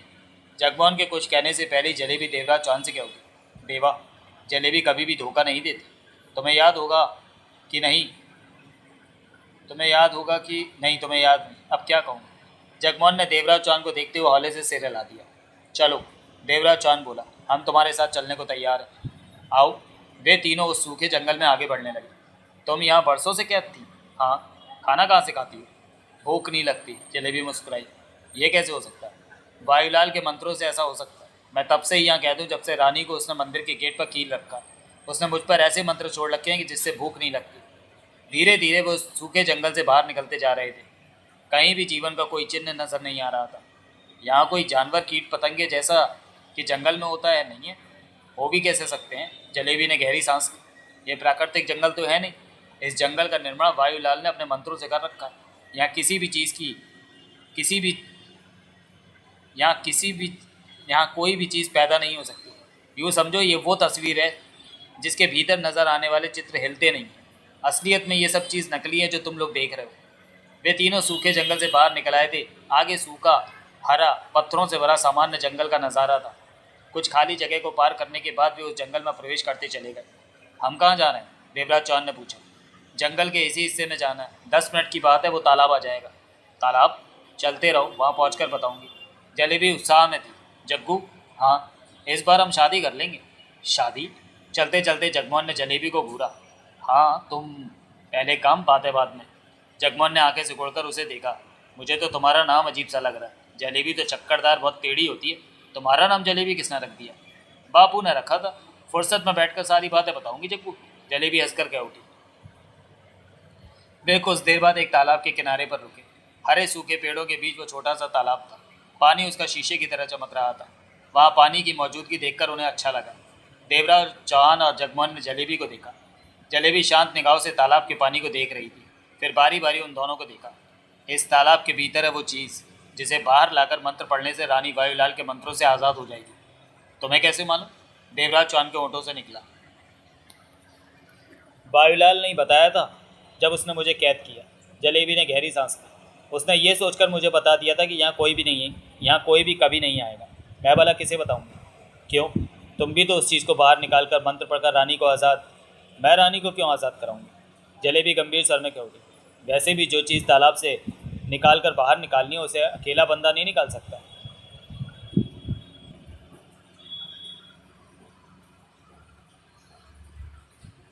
उसे अकेला बंदा नहीं निकाल सकता, 2 लोगों की ज़रूरत पड़ती है। देवराज चौहान जगमोहन की नज़रें मिली। वो मंत्र क्या है? जगमोहन ने पूछा। बता दूंगी, पहले वो चीज़ बाहर निकालो। ज़्यादा गहरा नहीं है तालाब, 6-7 फीट ही गहराई है। जलेबी ने दोनों को देखते हुए कहा। 4 फीट लंबा और 3 फीट चौड़ा दूध की तरह सफ़ेद पत्थर तालाब के तल पर पड़ा है। उसे बाहर लाओ। बाहर लाकर उस पत्थर को नीचे नहीं रखना, वो भारी है, उठाए रखना। तब मैं तुम लोगों को मंत्र बता दूंगी। वो मंत्र बोलोगे तो ये पत्थर टुकड़े टुकड़े होकर नीचे गिर जाएगा। इसके साथ ही रानी वायुलाल के मंत्रों से आज़ाद हो जाएगी। वे दोनों जलेबी को देखते रहे। मुझे तुम पर विश्वास नहीं, देवराज चौहान ने कहा। कमाल है देवा, जलेबी के बारे में तुम ऐसा कह रहे हो? जग्गू, तुम ही समझाओ देवा को कि मुझे कौन समझाएगा? जगमोहन ने होंठ सिकोड़े। क्या मतलब? जलेबी ने मुंह बनाया। मेरी बातों को तुम झूठी समझ रहे हो? ठीक है, समझो, मुझे क्या, मेरे को तो कोई ज़रूरत नहीं है रानी को आज़ाद कराने की। तुम दोनों ही भाग दौड़ कर रहे हो। कहने के साथ ही जलेबी पास ही पत्थर पर जा बैठी। देवराज चौहान और जगमोहन की नज़रें मिली। क्या कहते हो? जगमोहन का स्वर गंभीर था। इस वक्त तो हम फंसे हुए हैं। देवराज चौहान ने तालाब पर नज़र मारकर कहा। यहाँ अपनी मर्जी करने के लिए हम आज़ाद नहीं हैं। यहाँ की चीज़ों से, बातों से हम अनजान हैं। ऐसे में ना चाहते हुए भी हमें इसकी बात माननी पड़े। मत मानो, जलेबी हंस पड़ी। मेरा कोई फ़ायदा नुकसान नहीं है। तुम लोग ही रानी को आज़ाद कराने को कह रहे थे, मैंने रास्ता बता दिया। मुझ पर विश्वास नहीं तो मज़े लो, यहाँ घूमो फिरो और भूखे मर जाओ। मुझे तो जग्गू के मरने का अफसोस होगा कि इससे बयान नहीं कर सकी। जगमोहन ने उसे घूरा, फिर देवराज चौहान को देखा। हम जलेबी की बात मानेंगे, देवराज चौहान ने होठ बीच कर कहा। जगमोहन के कुछ कहने से पहले ही जलेबी पुनः हंस कर कह उठी। मैं जानती थी मेरी बात मानोगे, यहाँ फंसे पड़े हो। अब नहीं तो कुछ देर बाद मेरी बात मानते, नहीं तो जाओगे कहाँ? तुम लोगों का मुझ पर संदेह अपनी जगह ठीक है, लेकिन विश्वास करो, मैं तुम दोनों का भला ही कर रही हूँ। तालाब में उतरना? देवराज चौहान ने पूछा। हाँ, तुम दोनों तालाब में जाओ और नीचे बड़ा सफ़ेद रंग का वो पत्थर उठा लो। देवराज चौहान ने जगमोहन को आने का इशारा किया और तालाब के पानी की तरफ बढ़ गया। जगमोहन ने जलेबी को देखा। वो सोच भरी उलझन में था। जल्दी से सफ़ेद पत्थर लाओ जग्गू, जलेबी कह उठी। यह काम खत्म करके यहाँ से निकलने का कोई रास्ता ढूंढें। थक गई हूँ यहाँ पर कैद रहकर, असली दुनिया में वापस जाना चाहती हूँ। जगमोहन ने कुछ नहीं कहा। गंभीर निगाहों से देवराज चौहान को देखा जो पानी में उतर चुका था।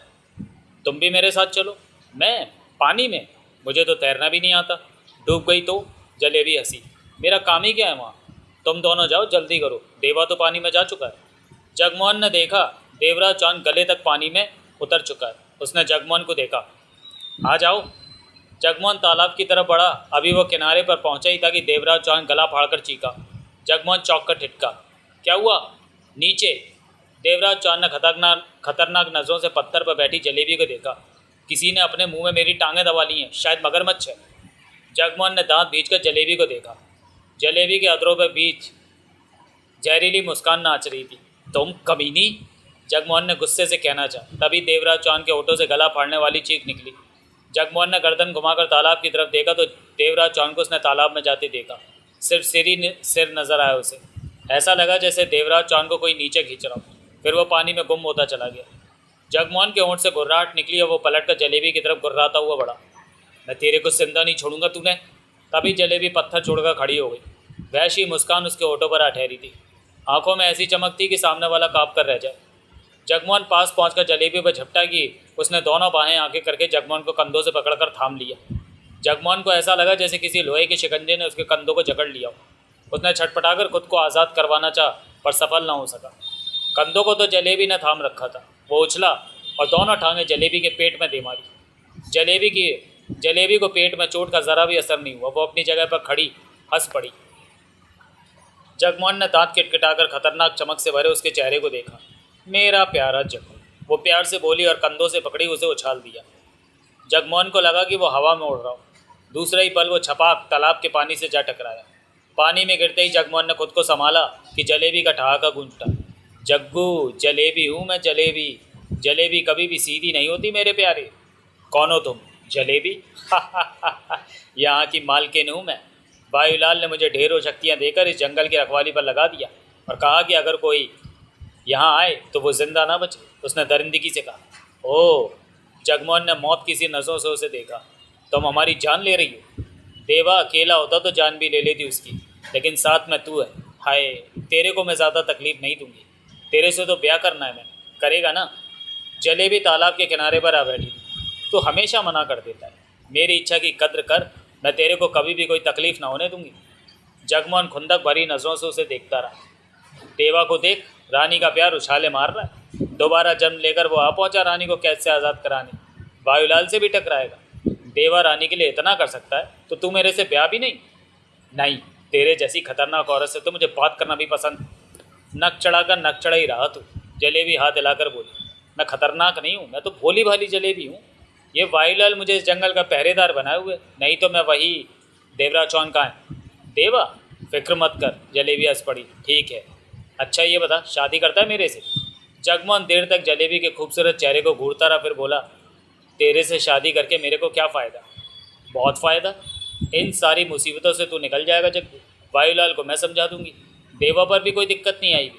मेरे साथ बहुत मज़े से तू रानी भी कैसे आज़ाद हो जाएगी? जगमोहन ने पूछा। तेरे को रानी से क्या लेना देना? तू अपनी सोच, मेरी सोच, मुझे तेरे से शादी नहीं करनी। जलेबी ने जगमोहन को घूरा, फिर मुस्कुरा पड़ी। ठीक है, मर्जी तेरी जग्गू। मैंने तो पहले भी ज़बरदस्ती नहीं की थी और अब भी नहीं करूँगी। हाथ पाँव बांध के तो प्यार होता नहीं। जब तेरे को मेरे से ब्याह करना हो तो बता देना, मैं तेरे पास ही रहूँगी। पास ही? हाँ, ज़रूरत पड़ने पर तू मुझे आवाज़ दे के भी बुला सकता है। कहने के साथ ही जलेबी ने अपनी हथेली जगमोहन की तरफ की तो जगमोहन को लगा जैसे कोई उसे सिर से दबाकर पानी में ढकेल रहा हो। देखते ही देखते जगमोहन पानी में डूबता चला गया। हा हा हा। जलेबी तालाब को देखते हुए खिलखिलाकर हंस पड़ी। जलेबी हूँ मैं, सीधी सादी और नरम। जग्गू, तेरे को मेरे से ब्याह करना ही पड़ेगा। फिर वो आगे बढ़ी और तालाब में छलांग लगा दी। देखते ही देखते पानी में गुम होती चली गई। तालाब में पानी के भीतर पहुंचते ही जगमोहन के होशोहवास बिल्कुल कायम रहे। उसे ऐसा लग रहा था जैसे पानी में उसे खींचे जा रहा हो। वो तालाब के नीचे धंसता चला गया। वो जाने कितना गहरा था। कुछ मिनट के पश्चात उसका शरीर थमा और पास ही पानी की सुरंग जैसी जगह में प्रवेश कर गया।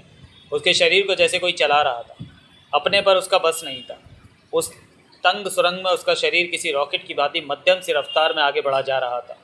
बीच में मोड़ आने पर उसका शरीर मोटर कार की तरह मुड़ जाता। एक बार भी वो किसी दीवार से नहीं टकराया था। देर तक वो इसी तरह पानी की सुरंग में आगे सरकता रहा।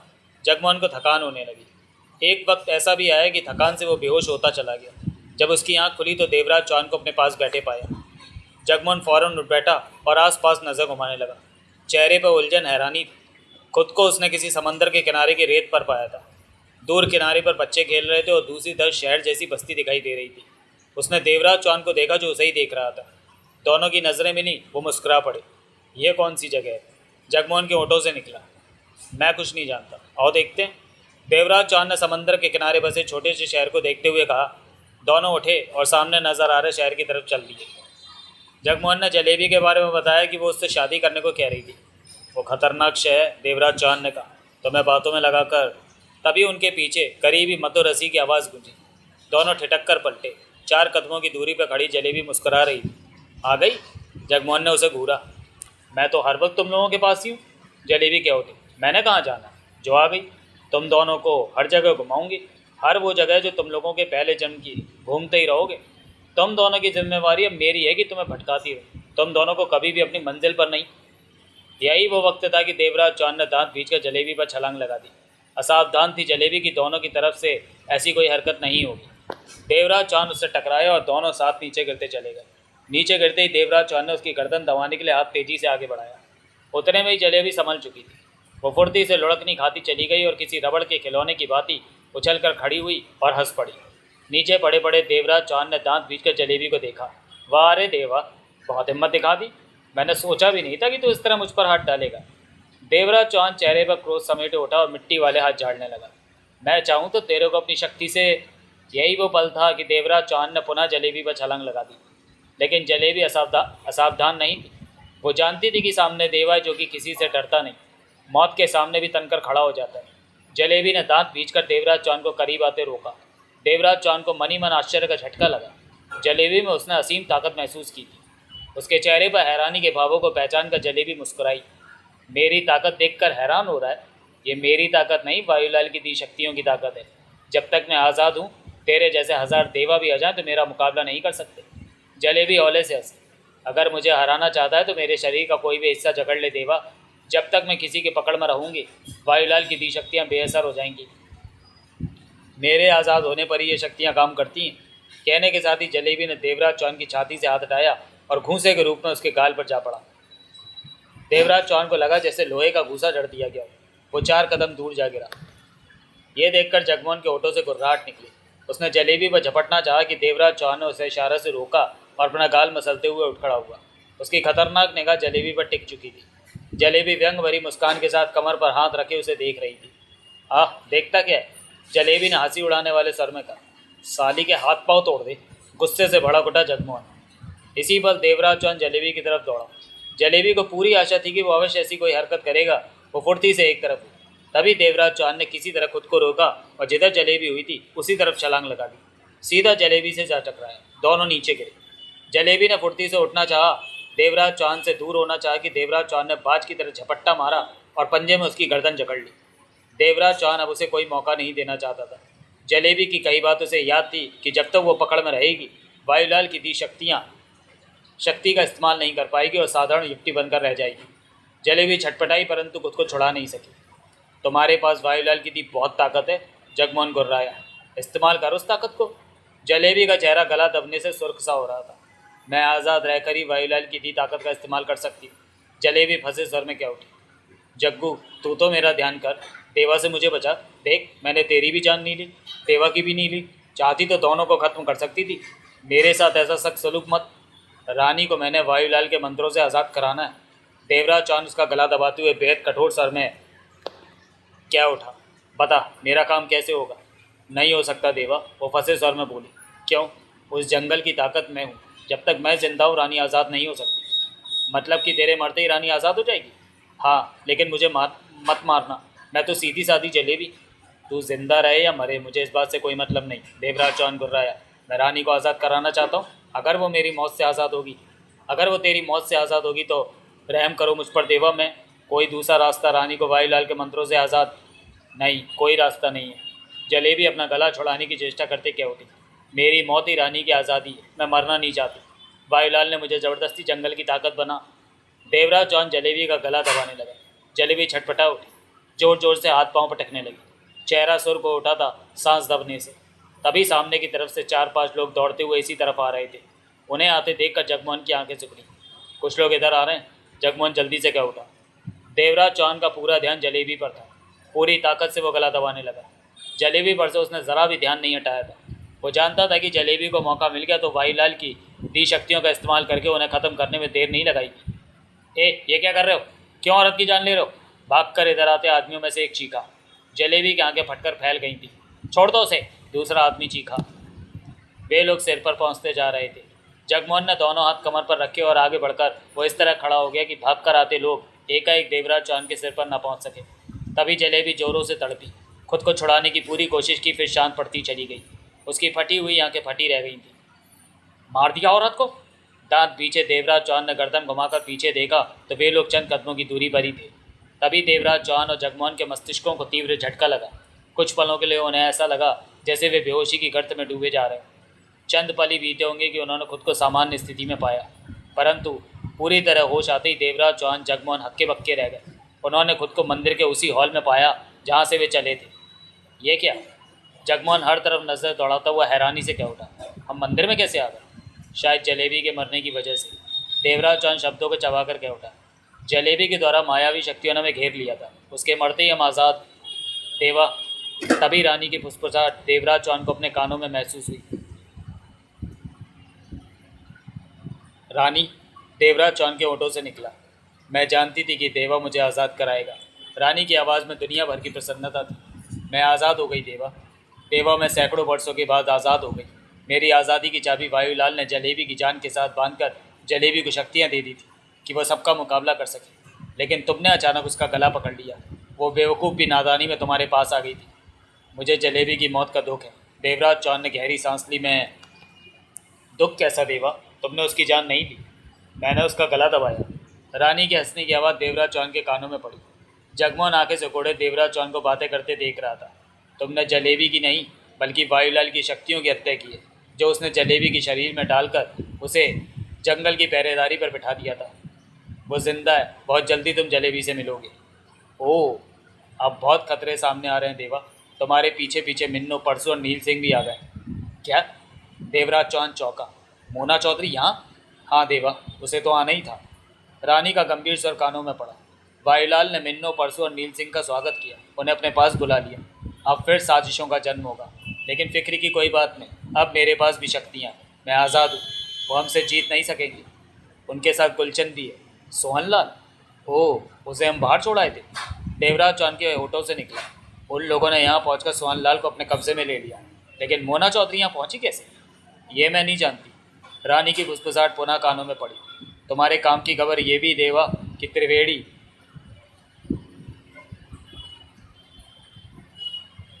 और भंवर सिंह के साथ नगीना भी मंदिर में आ चुके हैं। नगीना? देवराज चौहान की आंखें सिकुड़ी। हाँ, तुम्हारी इस जन्म की पत्नी। देवराज चौहान के होठों से कुछ न निकला। त्रिवेणी, भंवर सिंह नगीना के साथ मंदिर में आए थे। वे कहाँ गए मैं नहीं जानती, तब मैं व्यस्त थी, लेकिन इतना जानती हूँ कि त्रिवेणी को अपने पूर्व जन्म की याद आ। तुम वाईलाल के मंत्रों से आज़ाद हो चुकी हो, तो फिर नज़र क्यों नहीं आ रही? मुझे कवच से मुक्त कराओगे तो देख सकोगे। रानी का मुस्कुराता स्वर देवराज चौहान के कानों में पड़ा। वो देखो, इस मंदिर के हॉल के सामने वाले कोने में एक दरवाज़ा नज़र आ रहा है। देवराज चौहान ने उधर देखा। उसे देखते पाकर जगमोहन ने भी देखा। मध्यम रोशनी में तुम्हें दरवाज़ा बंद दिखा। हाँ, उधर बढ़ो, दरवाज़ा खोलो, मैं उसके भीतर हूँ। भीतर?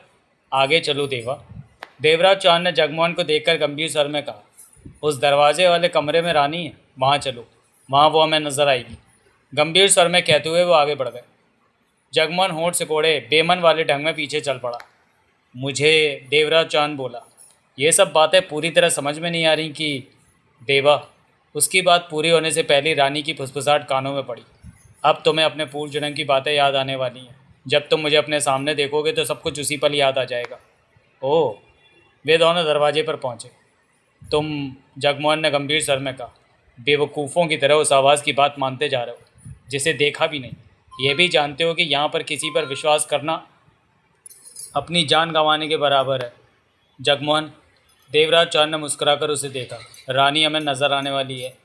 जगमोहन गंभीर नज़रों से उसे देखता रहा।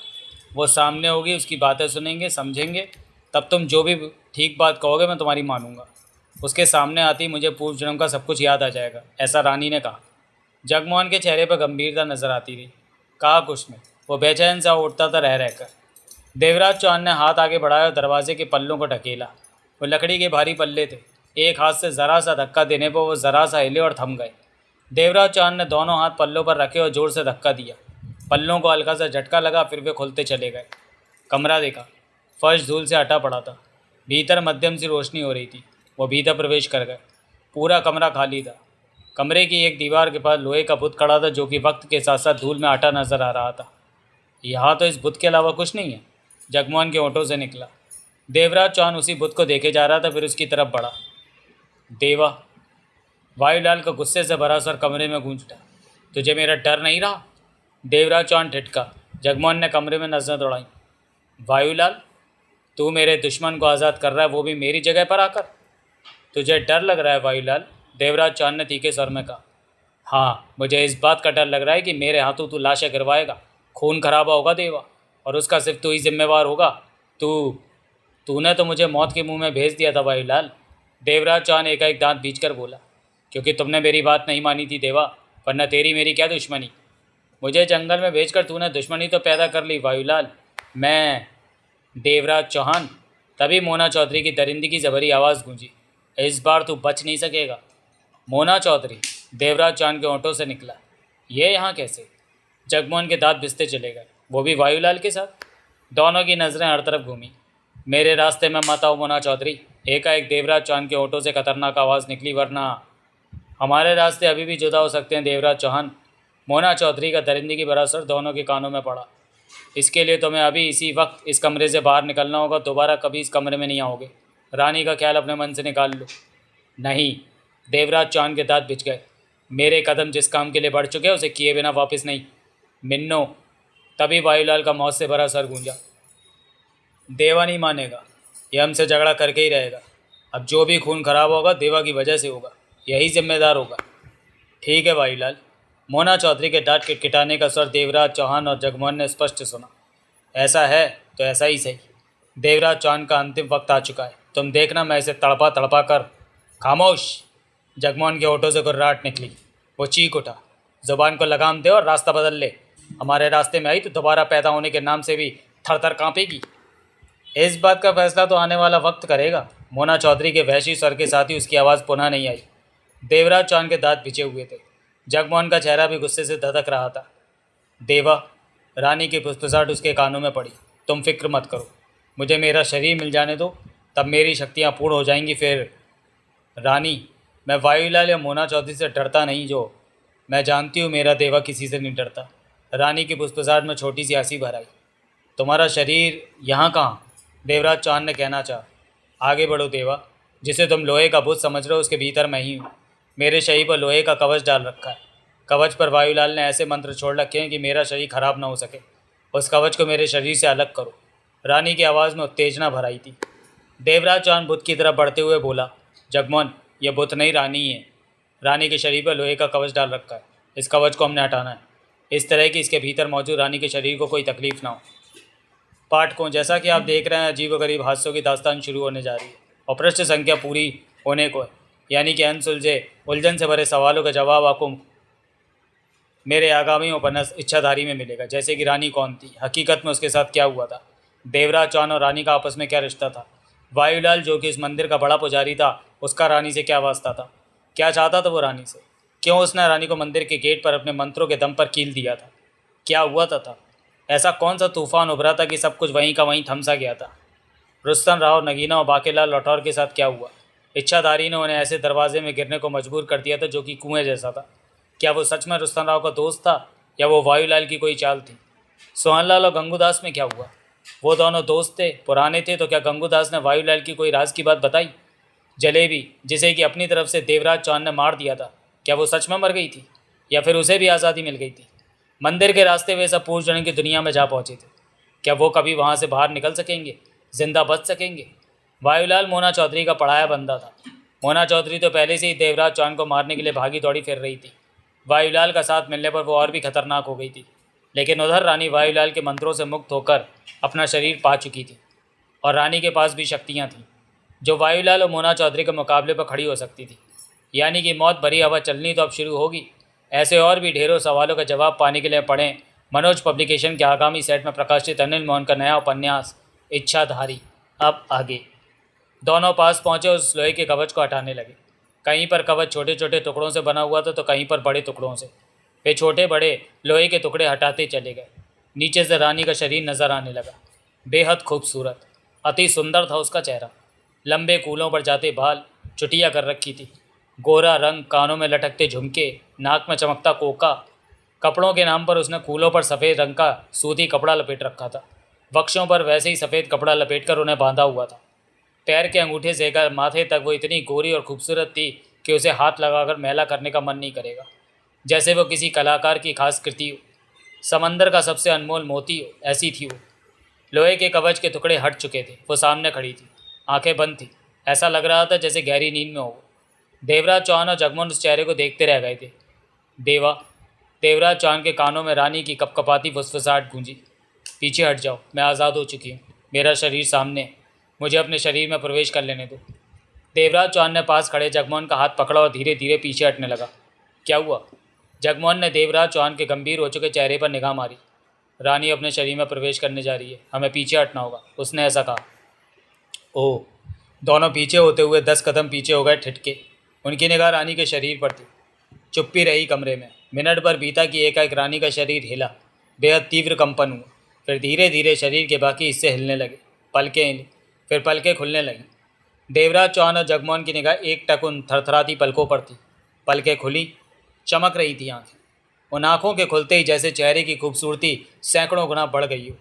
पलकें कई बार झपकी, फिर खुली और देवराज चौहान की आंखों में झांका। इसके साथ ही रानी के होंठों पर प्यार भरी मधुर मुस्कान आ ठहरी। जगमोहन हक्का बक्का सा रानी को देख रहा था। रानी की नज़रों से नजरें मिलते ही देवराज चौहान के मस्तिष्क को तीव्र झटका लगा। एकाएक उसे लगा जैसे नींद से उठा हो, सपने से जागा हो। खुद को बहुत हल्का सा महसूस किया उसने। देवराज चौहान ने कई बार पलकें झपकाईं, होंठ हिले। वो कुछ कहने लगा कि जगमोहन बोला, ये है रानी। कहने के साथ ही जगमोहन ने देवराज चौहान पर नज़र मारी। देवराज चौहान ने उसी पल गर्दन हिलाकर जगमोहन को देखा। क्या बात करता है जग्गू, तू रानी को नहीं जानता जो ये बात पूछ रहा है। जग्गू, जगमोहन चौंक कर चिऊँ उठा। देवराज चौहान ने रानी को देखा। रानी मुस्कुराई। उसके होंठ हिले, फिर कोमल होठों से निकला, देवा, रानी, देवा, रानी। देवराज चौहान भागता हुआ रानी के पास पहुंचा और उसे अपनी आगोश में लेकर भींच कर पागलों की तरह चूमने लगा। यही हाल रानी का था। वो भी देवराज चौहान को भींचे उसमें समा जाने की कोशिश कर रही थी। जगमोहन हक्का बक्का से ये सब देखने लगा। देवराज चौहान? जगमोहन हड़बड़ा कर बोला, यह क्या कर रहा है? नगीना भाभी को पता चल गया तो? देवराज चौहान और रानी को होश ही कहाँ था। वे दोनों तो किसी दूसरी ही दुनिया में खो चुके थे। तभी देवराज चौहान ने रानी को अपने से जुदा किया। उसकी आंखों में पानी चमक रहा था। रानी, देवराज चौहान भीगे स्वर में कह उठा। रानी नहीं मेरे सरताज। रानी के होठों से कपकपाता स्वर निकला, देवदासी। मैं नहीं रानी नहीं, तू मेरी रानी है, मेरी। ऐ रानी, तू क्यों देवा को बिगाड़ती है? चल पीछे हट। तेरे को कितनी बार कहा है कि देवा को हाथ मत लगाया कर। रानी ने देवराज चौहान से नजर हटाकर जगमोहन को देखा तो खिलखिला उठी। मोतियों जैसे दांत चमक उठे। वो देवराज चौहान की बाहें लाकर बोली, देवा देख, तो जग्गू को भी पहले जम का सब कुछ याद आ गया। कैसे घूर रहा है मुझे। देवराज चौहान ने भी गर्दन घुमाकर पीछे देखा तो ठठाकर हंस पड़ा। जगमोहन गर्दन टेढ़ी किए आंखें सिकोड़े रानी को घूर रहा था। तो चलिए दोस्तों, इस नॉवेल को हम लोग यहीं समाप्त करते हैं और मिलते हैं इसके अगले भाग इच्छाधारी में, अगले वीडियो में। तब तक के लिए धन्यवाद।